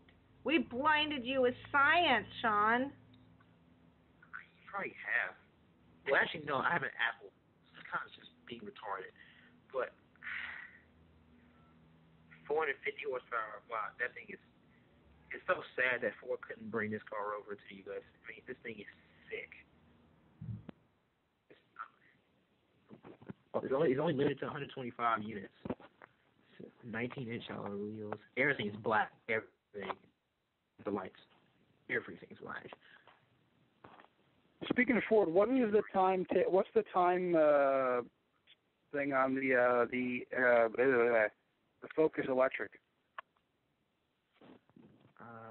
Focus. Does anybody have any idea? No, I don't. What about the Focus Electric? What's the timeline? When is Ford looking to put that together? It depends on who you listen to, but officially it's first quarter next year. Oh wow! I think we might see some for fleet before that. Okay. They're still going to go ahead with the C-Max hybrid stuff, or is that they deem that? I remember reading something about the C-Max and not being a hybrid now is going to be just a. No, they're doing. They're not doing a regular gas version. They're going to do a hybrid and a plug-in hybrid only, and those are still coming. I get the impression it's more like late summer, fall next year, particularly for the plug-in, but they haven't been terribly specific. And in general, the entire industry is incredibly frustrated with Ford right now on their electrified product because they have been way too much in the closet and not having many of the conversations they need to be having about, with stakeholders about infrastructure and stuff. So we will see, but it'll be a bit of a fire drill, I'm sure, when they finally decide to do it. Alex, are you still there? Yeah, I'm here. Well, I can't resist myself. Any news about Zeta? Any news about Zeta? Yes. No more Zeta news outside of what has already been told. Oh, okay. Everything is still on track. Hopefully, there's been no news that we've gotten, so we're still expecting to see some sort of Zeta sedan by 2014, unless everything is totally torn out. Now, no decisions on the other variants. Everybody knows the other variants, or I don't need to say them. The truck, on the other variant, other two variants. Truck and wagon ain't gonna happen. It's not gonna happen. Not in the United States. It's not coming here. Nope. Truck or wagon not gonna happen. We'll be lucky at this point to have a sedan. When was this decision made to kill the Ute? I think the Utes. When did you receive? What happened? When did you receive word that this was a definite that the Utes kill is done? It's not coming here. When did I know? Yeah. Well, our birdies from inside it just told us that it's not going to be there. There's no on the future product planning or our little guide we have. It's not there. We can't find it anywhere. There's no product code. There's no nothing regarding a Ute version of any Zeta car coming to the United States. Sorry to totally ruin your night. Your best bet is to get a Caprice and buy a really good hack or sawzall with a lot of blades and maybe a plasma cutter or two and some really good welding equipment. That's going to be your best bet on a Ute. Oh dear. Oh my God. I guess I really am crazy to do that Dodge Charger idea after all. But okay. But you could order a Wrangler with a pickup kit for an additional $5,000. You know, I saw one in Detroit. Oh my God! It looked fantastic. We was it were a at the real one, or was it from the plant? No, it was whatchamacallit. What's the name of the company? American Expedition or whatever the name of the company is. Yeah, we were at Chevy had this thing at the guy's house down in not Birmingham, Royal Oak. He has like this really nice like small warehouse converted into like a his personal house there. And GM Performance had a couple of cars pulled up there with some small blocks for Woodward. They had that E-Rod 56 Chevy there, or the 55 Chevy, showing out how the E-Rod works and all the stuff they did with the E-Rod engine. But yeah, we were in the guy's house for a while. I remember I walked up, I was like, "Whoa, look at that's a pickup truck Jeep." I'm like, "Whoa, that's pretty cool." It's the first time I get to see it in person. So was it the actual kit they're delivering, or was it like a self-build? I think it was the owner's personal truck or Jeep. I have no idea how that works. I didn't ask more questions. I had more questions about the small blocks. I actually thought that it's funny. Chrysler things, isn't it? Like you don't know if you're like, do you buy it through Mopar, do you buy it through and then something else? Because like half the time Chrysler likes to pretend that Mopar is like not them, but hello. Yeah. I had no idea where they get it. I think Jeep could really use a pickup, like a Comanche, almost like a small, compact to mid-sized pickup.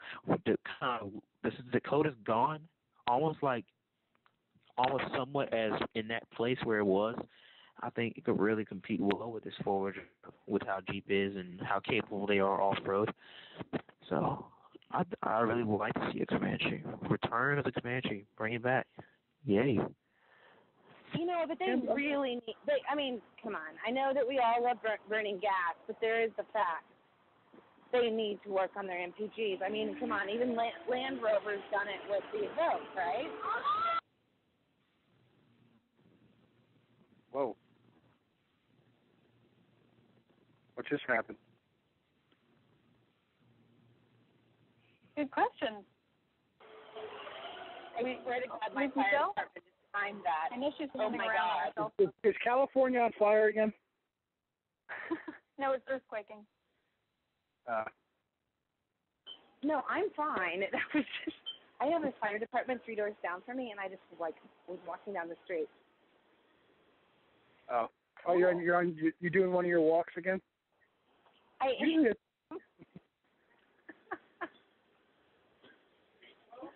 Oh, yes, but you met all my firemen. All right. Oh my gosh. Sorry about that. I probably broke everybody's eardrum. I think your phone just canceled out all the noise there for a second. Probably. It's like, oh, dear Lord. Yeah, so what I was saying was this whole thing with, Mopar and SRT, well, potentially becoming its own brand, which, I don't know if you guys saw it, but SRT did a Cover It Live event this last week where they like opened themselves up for questions, although it was extremely moderated. And I asked about if SRT was going to become its own brand like Ram, and they never answered me. Well, if it's that moderate, then it's not worth even caring about, honestly. So here's the funny thing. So Chrysler has this die-hard, like, culture where they never comment on anything that might be future products, which leads me to believe that because they didn't comment, SRT is going to become its own brand. And so you have SRT now, which is, I don't know, what's the Jeep Grand Cherokee averaging, like 15 miles to the gallon? I'm sure it's fun. I mean, it growls at you when you drive it, right? Yeah, I think that's that. a bad idea. That's too many brands. That's just a bad idea to have SRT the brand. Then you start going to the path of GM back in the day, and it's not going to go well. It's just not. Right, and you know what? That guy that's driving the R8 you saw in the port in Houston, he's probably going to have an SRT Jeep Grand Cherokee for the family car. No. He was just a worker driving it off the container ship. I don't think he's actually going to buy one. I know him. I don't think, but to be honest though, his personal ride is a Super Legacy GT Spec B. And he wants to step up. He wanted to buy a Challenger SRT8. But who's this, Charlie? When they come out, huh? Who is this now? One of my good friends. He was driving. He got to drive an RA off the lot once for the Porter. When they entered the U.S. off the ship. But yeah. But honestly, but the brand expansion for Chrysler, Mopar is enough. I can withstand Mopar is enough. I mean, SOT is good to actually serve. I think it's actually better as almost a undercutting the M division, the AMG division. So that performance wing, it's better served at that way, can reach its full potential. But being its own brand is just over. Come on. I mean, that's like saying, oh, for Mazda, we need Mazda Speed our own brand. Are you kidding me? Mazda Speed? Or TRD? It's a really weird idea because it goes across so many different brands, right? Like, it kind of doesn't make sense. It makes none. Not kind of, it's none. Yeah, that's the thing is that, I mean, SRT, I can see SRT being its own brand like AMG in a way that if let's say the next Viper was not a Dodge Viper, it was an SRT Viper, like the SLS is a Mercedes, but it was built and designed and crafted by the guys at AMG and not a Mercedes or ever how that works. Right, like the handcrafted brand that you could market separately instead of it being like just a normal run of the mill. Slightly hyped up. Now, if anything, I could see Chrysler doing the same way as AMG did. Instead of making AMG a brand, they just create sub-brands for AMG. Like, for example, the Black Series. That's becoming a sub-brand for AMG. Throughout some of their vehicles, they have a Black Series version for it. Now, honestly, I think that's just too many brands. Well, that's one thing SRT could go into, which would still somewhat make sense. But that really would dilute the value, in my opinion, of the brand. However, for Mercedes and Chrysler, that's two different things because Mercedes has been pretty high standard for a long time, and Chrysler is still building stuff up. So that's beneficial to Chrysler to do something like that. But Mercedes, hey, I don't Michelle, like that idea. Michelle, can I step in for a second? The way? No, I said, can I step in for a minute? This is Chris. Hi, Chris. Nice to see you. Nice to see you, too. I want to put my 2 cents in on this so-called branding. I think if you're going to do SRT, it's probably going to be as it is, like AMG is, the M division, and so on and so forth. They are brands if you really think about them, but the brand is more like this is the division, for example, as in this is what we do, our performance division. You know, an SRT Charger, or SRT Challenger, just like the AMC C-Class, E-Class, what have you. Or, and I've seen some people put AMG when it's just like a trim. So they do have cachet. I think where we get confused is I don't think SRT is going to be all of a sudden, okay, this car is strictly SRT. For example, the Viper. Or another car altogether, this is an SRT car. I'm of the opinion more for top line, you know, like the M5, for example, or something of that nature. But because it's new, I don't think we know where it's going to ultimately go. But I tend to believe that's what Chrysler wants to do, have a domestic alternative to the German makes. Or whoever else is going to do that. Huh? In Europe, SRT is almost like a brand of its own, almost, because Viper is known as the SRT10. The Viper name is dropped. The Viper moniker is dropped in Europe, and that it was sold in. So it's just known as an SRT. They dropped it because they couldn't. They dropped it because they couldn't use the name Viper. That's what happened. They couldn't use the name Viper. They ran into some copyright issues. That's why it became an SRT 10, even though everybody else there calls it Viper as well. But I believe the idea, you know, it's like M division, you know, because BMW is the M division. But I guess we'll really see when the Chrysler thing fine with the money. I think SRT finally we'll finally know its place when they start spreading out to other places, because S is really only, other than the Viper, is only in North America. So it's like, you know, how are they going to treat it if they do try to expand and bring more of their vehicles out there? If they do at all, how would they treat that in the outside North American borders? So I guess that's where we really find where SRT will be its place. Will it be because why would you have a performance wing in one country and then have it as a totally different brand in another? Like, oh, it doesn't make sense at all. So I think it's going to be one. It doesn't. But you have to keep in mind, as I said earlier, you know, with the Viper, they couldn't name it Viper, especially in England, because, as I said, it ran into copyright problems. SR will be a heck of a lot easier to do internationally. But for right now, basically, what do they have? The Jeep, the 300, the Charger. Right now, they have the Magnum. That's the 300. And what else? The Magnum, the 300 Touring, but that's it. The Magnum is still being made as the 300 Touring. Oh, if they make the 300. I know they're considering it, but I don't know if they're going to make it or not. I would say if they do make. What's that? Go ahead. My bad. Go ahead. What I'm saying is, if they make the 300, they're going to have to address the shortcomings of the previous model, you know, because it really wasn't all that more practical than the sedan. You know, make it a little more practical, but keep the style, and I think you got something going.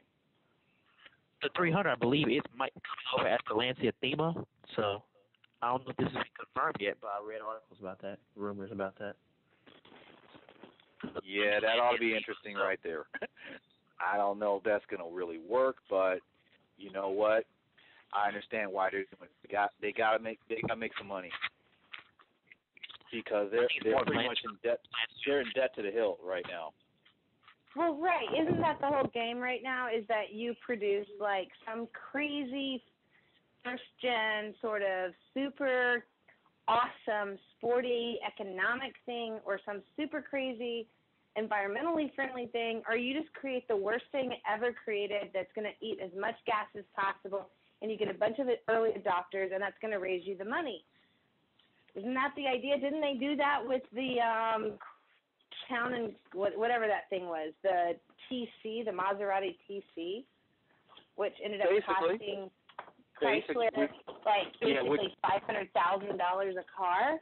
I mean, they're like sink or swim right now. Yeah, it's Italian. Buy it. The reason why they're doing what they're doing, Michelle, because one of the things that Chrysler, they know they've got to do is they got to keep their name where enthusiasts like us are talking about them, good or bad. You know, that's why you heard before about, okay, they're putting the Hemi in the, the Jeep Wrangler for a limited edition. You heard about the, the conversion kit for pickup, because they've had to keep their name in the new, so that when the new stuff comes next year, okay, at least we're talking about them. We're like, oh, that's why they're doing all that stuff. They wanted us to talk about. Call me cynical, but to me, that's what they're trying to do. Because Marchione may not have paid anything to get Chrysler outright, but they're spending money. They're spending a lot of money right now. It's like you get a junkie house for free, but then to live in it, you spend just as much as you did in order to have a house. That's what. This isn't included the Alfa Romeo projects. They have a few Alfa Romeo projects in the pipeline right now too. So they really pretty much going all out right here, all in on this one on Chrysler here. If this doesn't work out, we'll see. I don't think that's much of a choice, to be honest with you. Despite what Peter DiLorenzo says about him, I don't think Peter likes him being given up lots of hype. But the fact of the matter is, Marchione.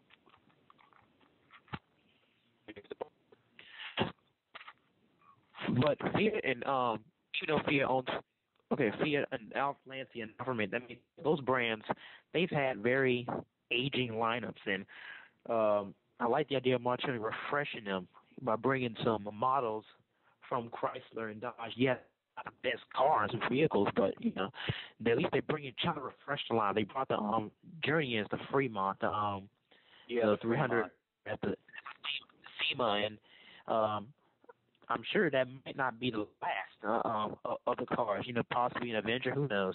But I like how they refresh. They're just trying to, because their lineup is darn near dead. It really is. I mean, they have the same. Fiat's have the Punto, the Panda, the 500 for like 5 to 6 years now, and they really haven't had any major updates. I mean, they're dying. That's an aging lineup. I mean, they need something. So, we'll see. Well, I don't have too much to say about it. It's just, hell, we'll see. I guess it's really one of those wait and see. The predictions they're really unpredictable. They really are. I hope I really do. But if anything, I do want to see the Alfa Romeo Viper combination come into effect that I've read it as well. With an Alfa Romeo using the Viper V10, that will be awesome. You won't see that. No. That wouldn't make any sense. Hey, because that's not what Alfa Romeo is about anyway. The Competizione, to me, the Competizione was their version of the Viper. Even though, I mean, it was still curvaceous, it still performed, but to me, that was their Viper. It was silly, and I mean, even the Viper isn't that silly. The Viper's, but it's not. It didn't reach that point of. It was an atrocity. It really was. What was that Competizione? That 8 seat. I'd say to an extent you're right, but I think what Alfa, the biggest mistake that Fiat made with Alfa was they made it practically all front wheel drive. That was the single biggest mistake they made. That back in the 160 mid-90s. What's that?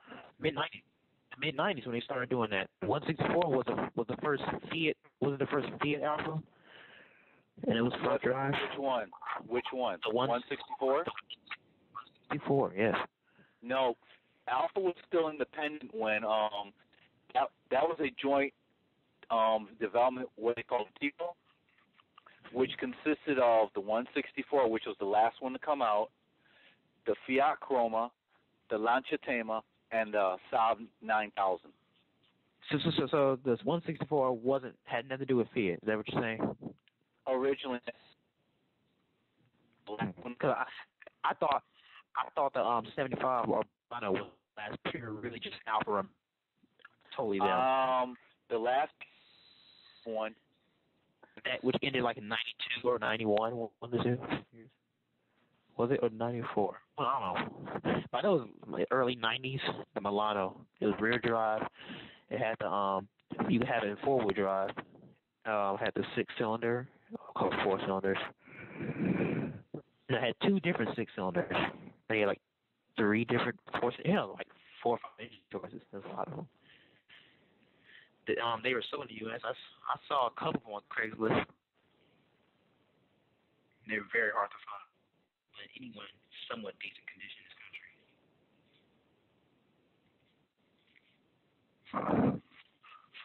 I thought that was the last Alfa Romeo. That was purely Alfa Romeo. I thought 164 was a Fiat car. But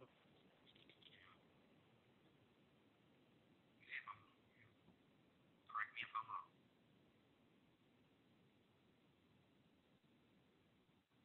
What's happened? No idea. What's You that? seem to have gone into a well, Sean. A well? I have gone to. You're so distant. You're so distant. I feel so distant from you right now, Sean. I don't feel so close anymore. Can we talk about our relationship? What relate? What? Oh, look, that brought him back. What? I've never. I've been attacked by anybody. I haven't been thrown into an abyss. I'm still in my present situation. Still looking at those crazy freshmen acting a fool outside my window. But anyways, that's not the matter. Oh, college life. Crazy. It's a mad world out here. Okay, so Sean, I have a question for you. Go ahead. So you're what? Are you a sophomore or a junior now in college, or approximating that, right? Because we're fulfilling credits. Year-wise, I am a sophomore. However, I'm in between. Okay. Pretty much by next semester, I'll be a junior classified. Right, I kind of figured that. So, tell me, what are the freshmen driving at college this year in Colorado? It depends on who the freshmen are and what they're doing. I played on a well, it's not really a divisional college soccer team. It's like intramural, I guess. We play other teams, semi-professional teams around the state or whatever. However, the freshmen we have, their athletics, they generally drive Chevy Camaro. 3 of them I know drive Camaros. 3 of them, or pretty much kind of like coupes, somewhat high performance coupes.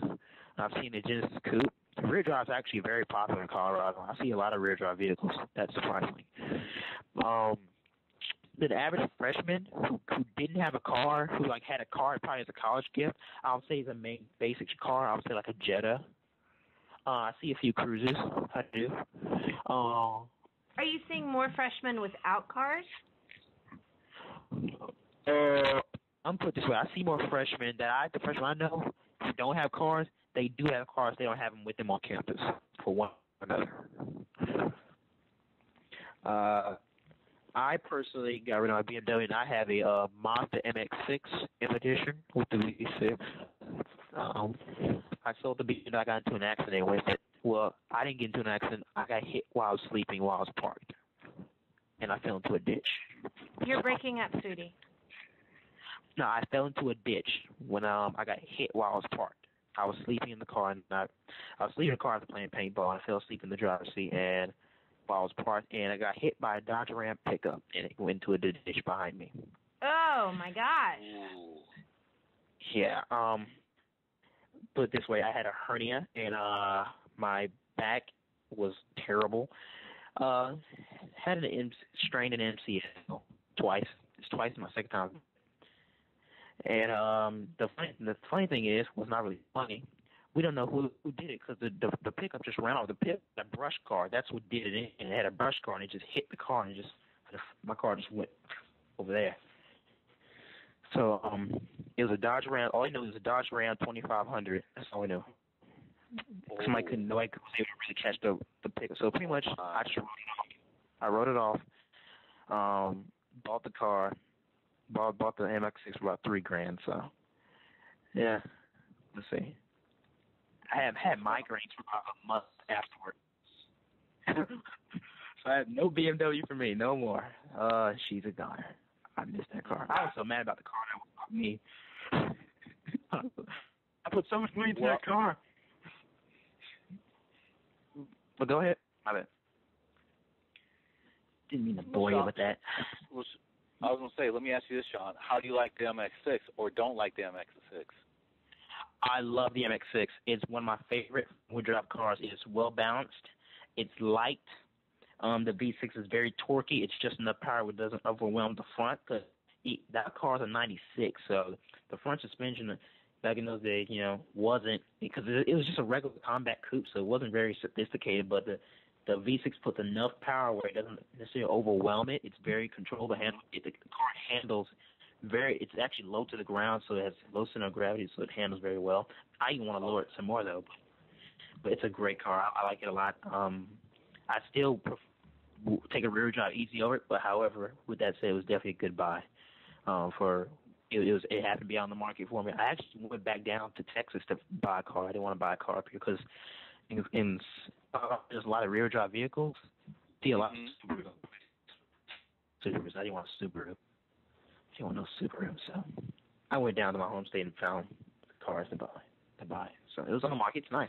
It's a special edition model, one of 2,500 ever made. So okay, it comes with gold wheels and stuff. Only made in '96. Okay, yeah, I've seen those. Oh, with the gold badging and gold wheels and kind of like upholstered with stitching on the seats and the floors and stainless steel door seals and all that stuff. They tried to make it somewhat luxurious. There was one with, mine didn't have wood grain, but they did come with wood grain, some of them. That's okay. It's a good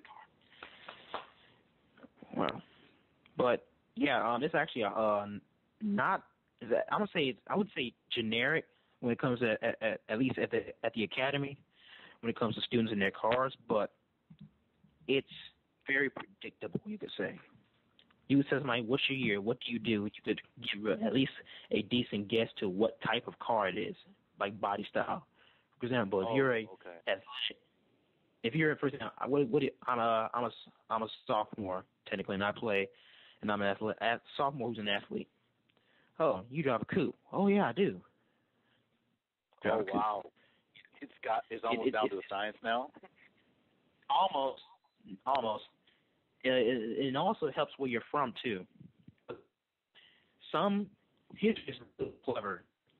Even though you can get the body style down to science, the actual drivetrain layouts could be a lot different because you don't know the cars. I guess you can say it's all-wheel drive is more common because for obvious reasons, even though rear-wheel drive is very popular. All-wheel drive is a lot for. I know four with Subaru SVXs. I didn't see one. Wow. I didn't see one. They're getting rare. I saw four. Yeah, they are getting rare now. They are, and the funny thing is, most of them are probably inherited from their parents who bought them as whatever, and they're too stupid to realize that car is actually getting rare, and that car could actually be valued somewhat. Yet, no, the parents don't know. No, unless they're enthusiasts, they don't know.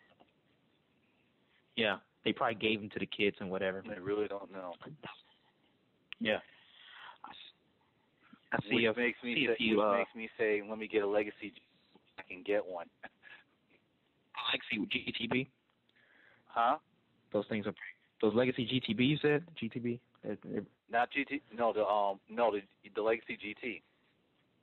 The 2005 to 2009 version. Not the one that's out now. Oh yes. Yeah. That's when they look at this.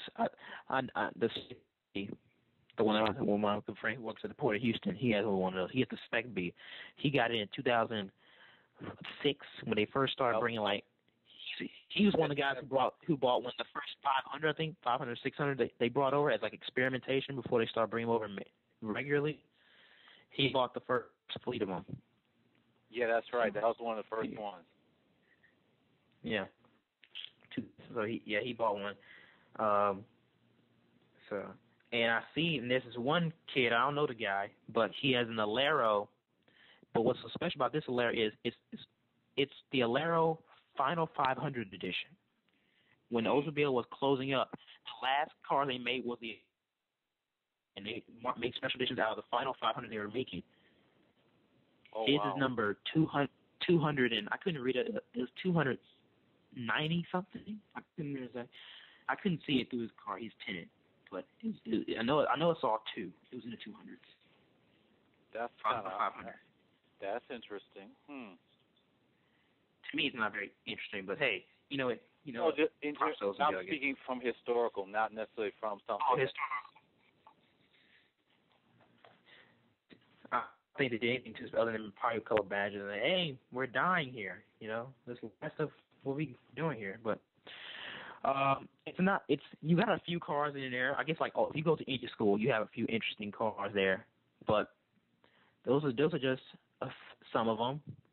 Then you had the regular oddballs that came from Alabama or Georgia to South, turning up with a Nova SS or something like that, and there's a Nova SS. You're talking about oddball for Colorado. Yeah, oddballs for Colorado. Yeah, that depends on where you're from.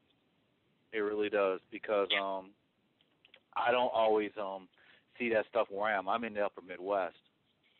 Unless you go to like a car show. And I know in a lot of small towns, at least the town I'm in, it's not that small. One of the local McDonald's holds a car show every week. So that's not because you don't know what people got until you see them. You're like, I know this stayed here. It's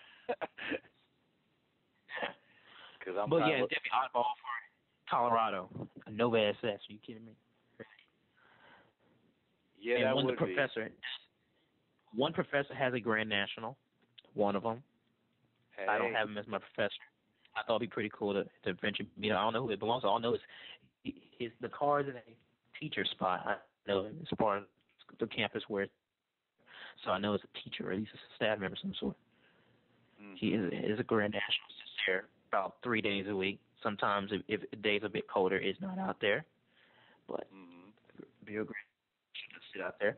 And then honestly, you have the basic cars. Nothing too. Oh wait, there is a few all-wheel drive Eclipses, about 3. That's not common anymore. Yeah, it's not. It's hard to find a good all-wheel drive Eclipse that's not overpriced. Because now they just overprice them. They really do. In fact, I might as well go get a 3000 GT. They almost getting that close, especially this turbo all-wheel drive with low miles.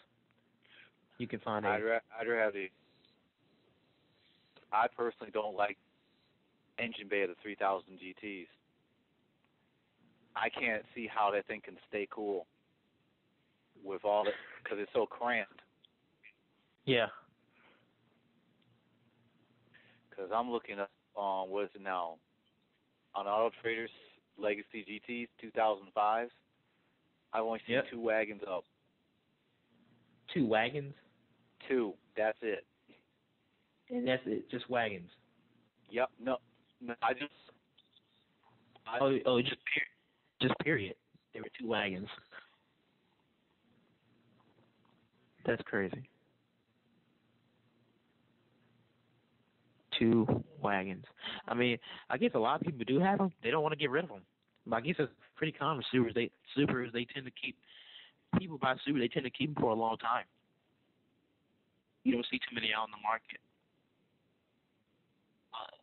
Like, for example, when I said I was on Craigslist for a car, I saw another old Subaru, like old legacies, like from the 92s. In fact, I saw Subaru Loyales in Justice sorry about that. Sorry about that. I just got cut off. Because there's one near me, in the Milwaukee area. A GT wagon for about $12,000, and it's got 111,000 miles. Oh. Yeah, those but I've noticed that a lot of these GTs get driven. A lot of them. Yeah, they're abused. They're abused. I mean, I can't believe how much they're driven. Because it reminds me of like certain Audis and Saabs, same way. All-wheel drive turbos, or Saab's case turbos. Yeah. People drive them. You know, and the wagons are getting rare. Because that was the only year that was made with a manual transmission. Oh, really? Unless you get an Outback. Oh, wow. Yeah, regular Legacy GT wagon, 2005 was the only year that you could get with a manual. One car I do see a lot. Go ahead. What now? Go ahead. No, because one car I do see like. Mm-hmm.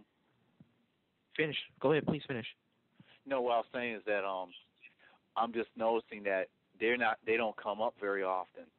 I mean, the price isn't bad if you're willing to just go over the car, but you know, it just gets ridiculous. I'm seeing another one with 138,000 miles, but the price is even lower. They want $7,000. Oh, I know why. You know, they say it has a bad engine. It has a bad engine. Okay, yeah, I see why. It's been to hell and back. Really, really has. 138,000 miles. That engine has been through a lot. No wonder it's bad. But 20,000 one car a I year. do see a lot. One car I see a lot in the streets. Not necessarily in my school, but a lot in the streets. The Mazda Speed 6. I see a few of them. Oh, really? I can honestly say to you, I see about. I've been in Colorado for about. I've been here 2 years. This is my second year doing it, and I can honestly, every month I've been there, I've seen at least 5. Wow, that's quite. If you average them all out, it'll probably be about 5 a month. Yeah, that's quite a few. I forgot what year that came. What years they? Wait a minute, 2000. I'm gonna look it up while I'm here. 2000. I was gonna say right around there. 05 to 08. 05 to 08. And they only made about. Yeah, I'm just my guess, and I think they made about, because 09 was when they came out with the new 6. 09 was when the new 6, and they started selling the last of the regular 6s off the lots. It was a transition year for this Mazda 6. I wish they still made one with this new with this press body style. To be honest with you, I think they didn't. The path of the Mazda 6 and the Super Legacy are very alike. You think so? Two somewhat smaller cars. They were smaller than, if you take 2 generations in this time frame. Yeah, they were the first generation was smaller, and they were more well liked amongst the community. Because I see a lot of even average car buyers like them better too. Yeah, you have, but now they're bigger. I guess obviously to appeal to the American market more, not necessarily the enthusiasts. They're bigger, they're a bit slower. They don't look as good. They look a bit chunkier, and it's not. I don't like it at all. The first generation 6, I liked a lot. You could have the 5-speed manual V6 if you couldn't afford a Mazda V6. And the V6 wasn't no punk either. About 220 horsepower back around 2005 at its peak. Oh no, was 2020. The V6. They ranged. They had like 2. Yeah. I tend to think that was more of the spiritual successor to the original Taurus show. Smaller. It was smaller size. Very good handling. You could get it with a manual. And so on and so forth. I'm looking at these now. I'm going. I think the prices I'm seeing is around 23,000 For what? And for Mazda Speed 6. Oh, yeah. They about 23,000 out, and the miles. Some of these miles are not that high at all. They're not. I think a lot of people buy them probably for Mazda Speed 6. Well, I'll say someone who's like coming out of school. For example, I'm coming out of school and I buy one of these, but all of a sudden I get a better job, I get a little bit more money, or somebody they start a family or something, and the car is not necessarily necessary, and they get rid of it and they sell it or trade it in or do something else. Because I don't think the B6 has a serious place when it comes to the average fan, because it was a compact. It was meant to fight the legacy. But at the time, its size was more of a compact. It's not as big as it is now. So no, it's not. It's not. And that's probably why I like it personally.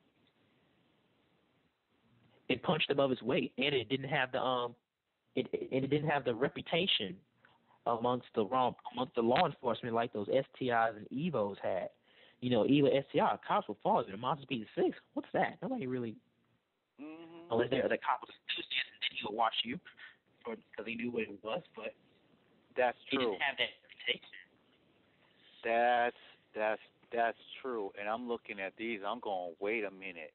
You know, right now for me, you know, because I'm starting over in this life, and you know, I'm trying to keep my stuff around. You know, if I get one, it's going to be around $10,000.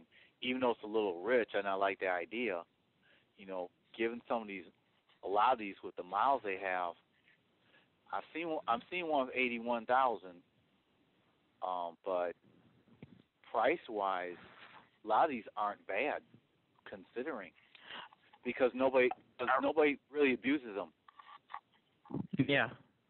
And that's I read a review about the Speed 6, and what the review said about the Speed 6 was perfect. I mean, it was a perfect line. It's the thinking man's Evo. That's what it is. That's what it is, and it made perfect sense as soon as I really thought about it. Like, right. It's almost as fast as the Evo. Doesn't have any of the reputation about it. I bet it's a lot more reliable than an Evo. The cost of living is a lot lower because it's not as high maintenance as the Evo is. I mean, it doesn't run through everything like it has diarrhea. So yeah, you know, that's true. It makes a lot of sense. It's a better car to live with than the Evo. Yeah, because it's not really a four-door sports car. It's a sporting car, but not a sports car. It looks like one you can live with every day. Yeah, Mazda specializes in everyday sports cars. I think the last pure sports car they made was the RX-7. The RX-8 was meant to be a everyday sports coupe, not really a full-on sports car. That's why they had the doors on the end of it. It was meant to be practical somewhat. RX-7 was the first balls-to-the-wall sports car, you know. Yep. And I think Mazda, which makes sense, but I think Mazda needs to bring back the RX-7. They need a true successor. You know, RX-8 is a successor, but we need a true successor, as in a balls-to-the-wall sports car. If anything, I thought about maybe I know this probably wouldn't work, this wouldn't fly, but almost a Mazda equivalent to the Mustang. A piston engine sports car almost. Oh, that'd be very interesting. They could, but I don't know because it's not. It wouldn't be unique then. That's what people like about Mazda. Mazda is, I believe, unique amongst car makers where you have great driving vehicles for everyday prices. You know, and that's why I like their ads they've been running lately. They're not for everybody, but they're for those who they're for those who like to drive and not have to spend all kinds of crazy money to do it. Even though they're largely front wheel drive. But they're great to drive. It makes a lot of sense because if you look at the cars, the practicality is there. You can see the practicality in the cars, but they really focus on how this car is meant to drive, meant for people to drive. So I guess it does make a lot of sense. For example, I think that's why they've always insisted on keeping the Mazda Speed 3 as a hatchback, not as a sedan. They've never made a sedan variant of it, even though people have always wanted it. I hear a lot of people wanting about that. But Mazda definitely has a niche. Someone must have come in. However, with that said, and I thought they got away with it for a long time, but I think they now come back to it. The CX-5, with it coming out with a nice looking vehicle, you can have a petrol or diesel engines with both manual autos available, front or four-wheel drive. You talking about the Sky Active system? Yes, with the 2-liter compact SUV. Yes, awesome. You know, I thought of when I read the specs of the Sky Active. It was a detuned racing. It was a detuned race motor. You know, high compression. The exhaust manifold was a 4.2-1. I went, you're kidding. A detuned race a detuned race. Yeah, if you check out the Sky Active, that's basic. High compression, 4.2-1. The cams are going to be mild. I said that's a race motor. Do you know what kind of motor has somewhat what they might use in full tune? Like, do you know a race it might have been based off, as loosely based off of? Like, what series motor? Probably the MZR. Because they use those in those Grand Touring. To do anything else. Not only that, they're already racing the MZR Turbo in American Le Mans. They are those Dyson Mazdas. Exactly. I do remember them. Exactly. I remember them. And if you get ESPN3 on your computer, you can still watch the American Le Mans. They have the last up. Mid-Ohio, Road America, and Baltimore. Yeah, I just saw Baltimore. I watched like last weekend, like Sunday. I saw Baltimore, or Saturday, wasn't one or two. But I didn't know that was a D2.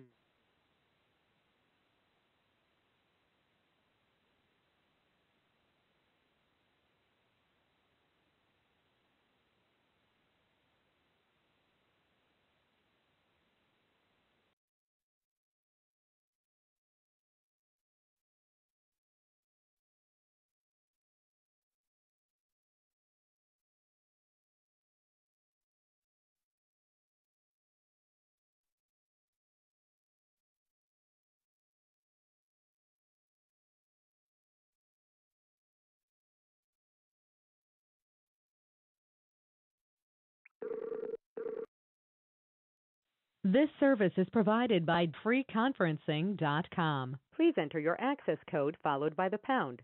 This menu will repeat.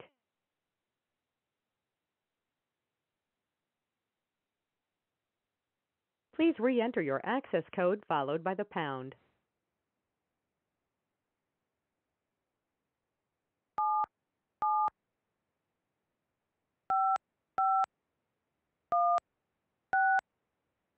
Access code accepted. There are 4 participants in this conference.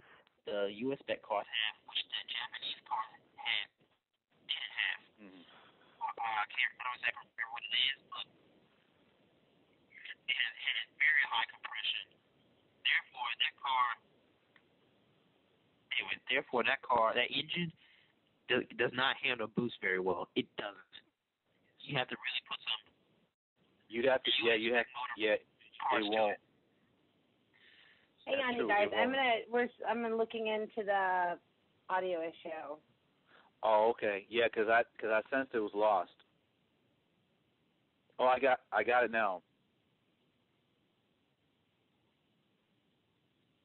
Okay, I think Ben must have fixed it. But yeah.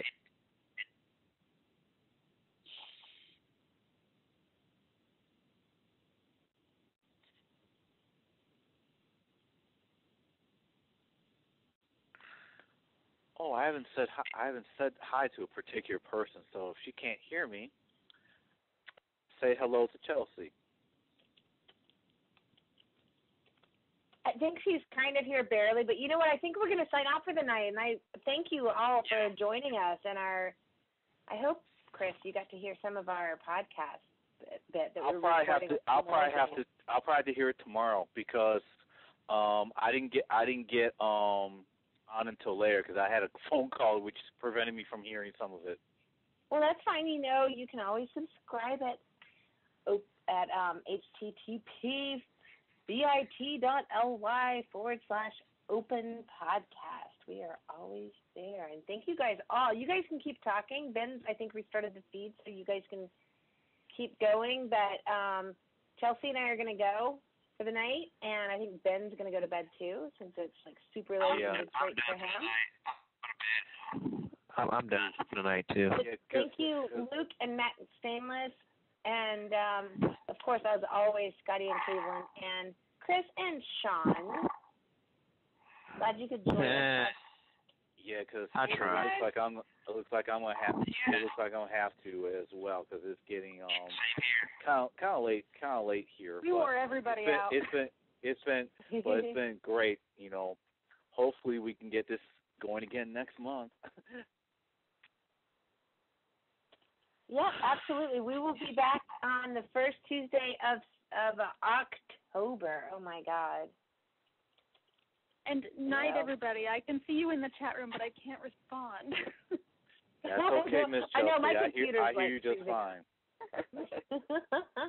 Thank you, everybody. Not all. See ya. Peace. Peace.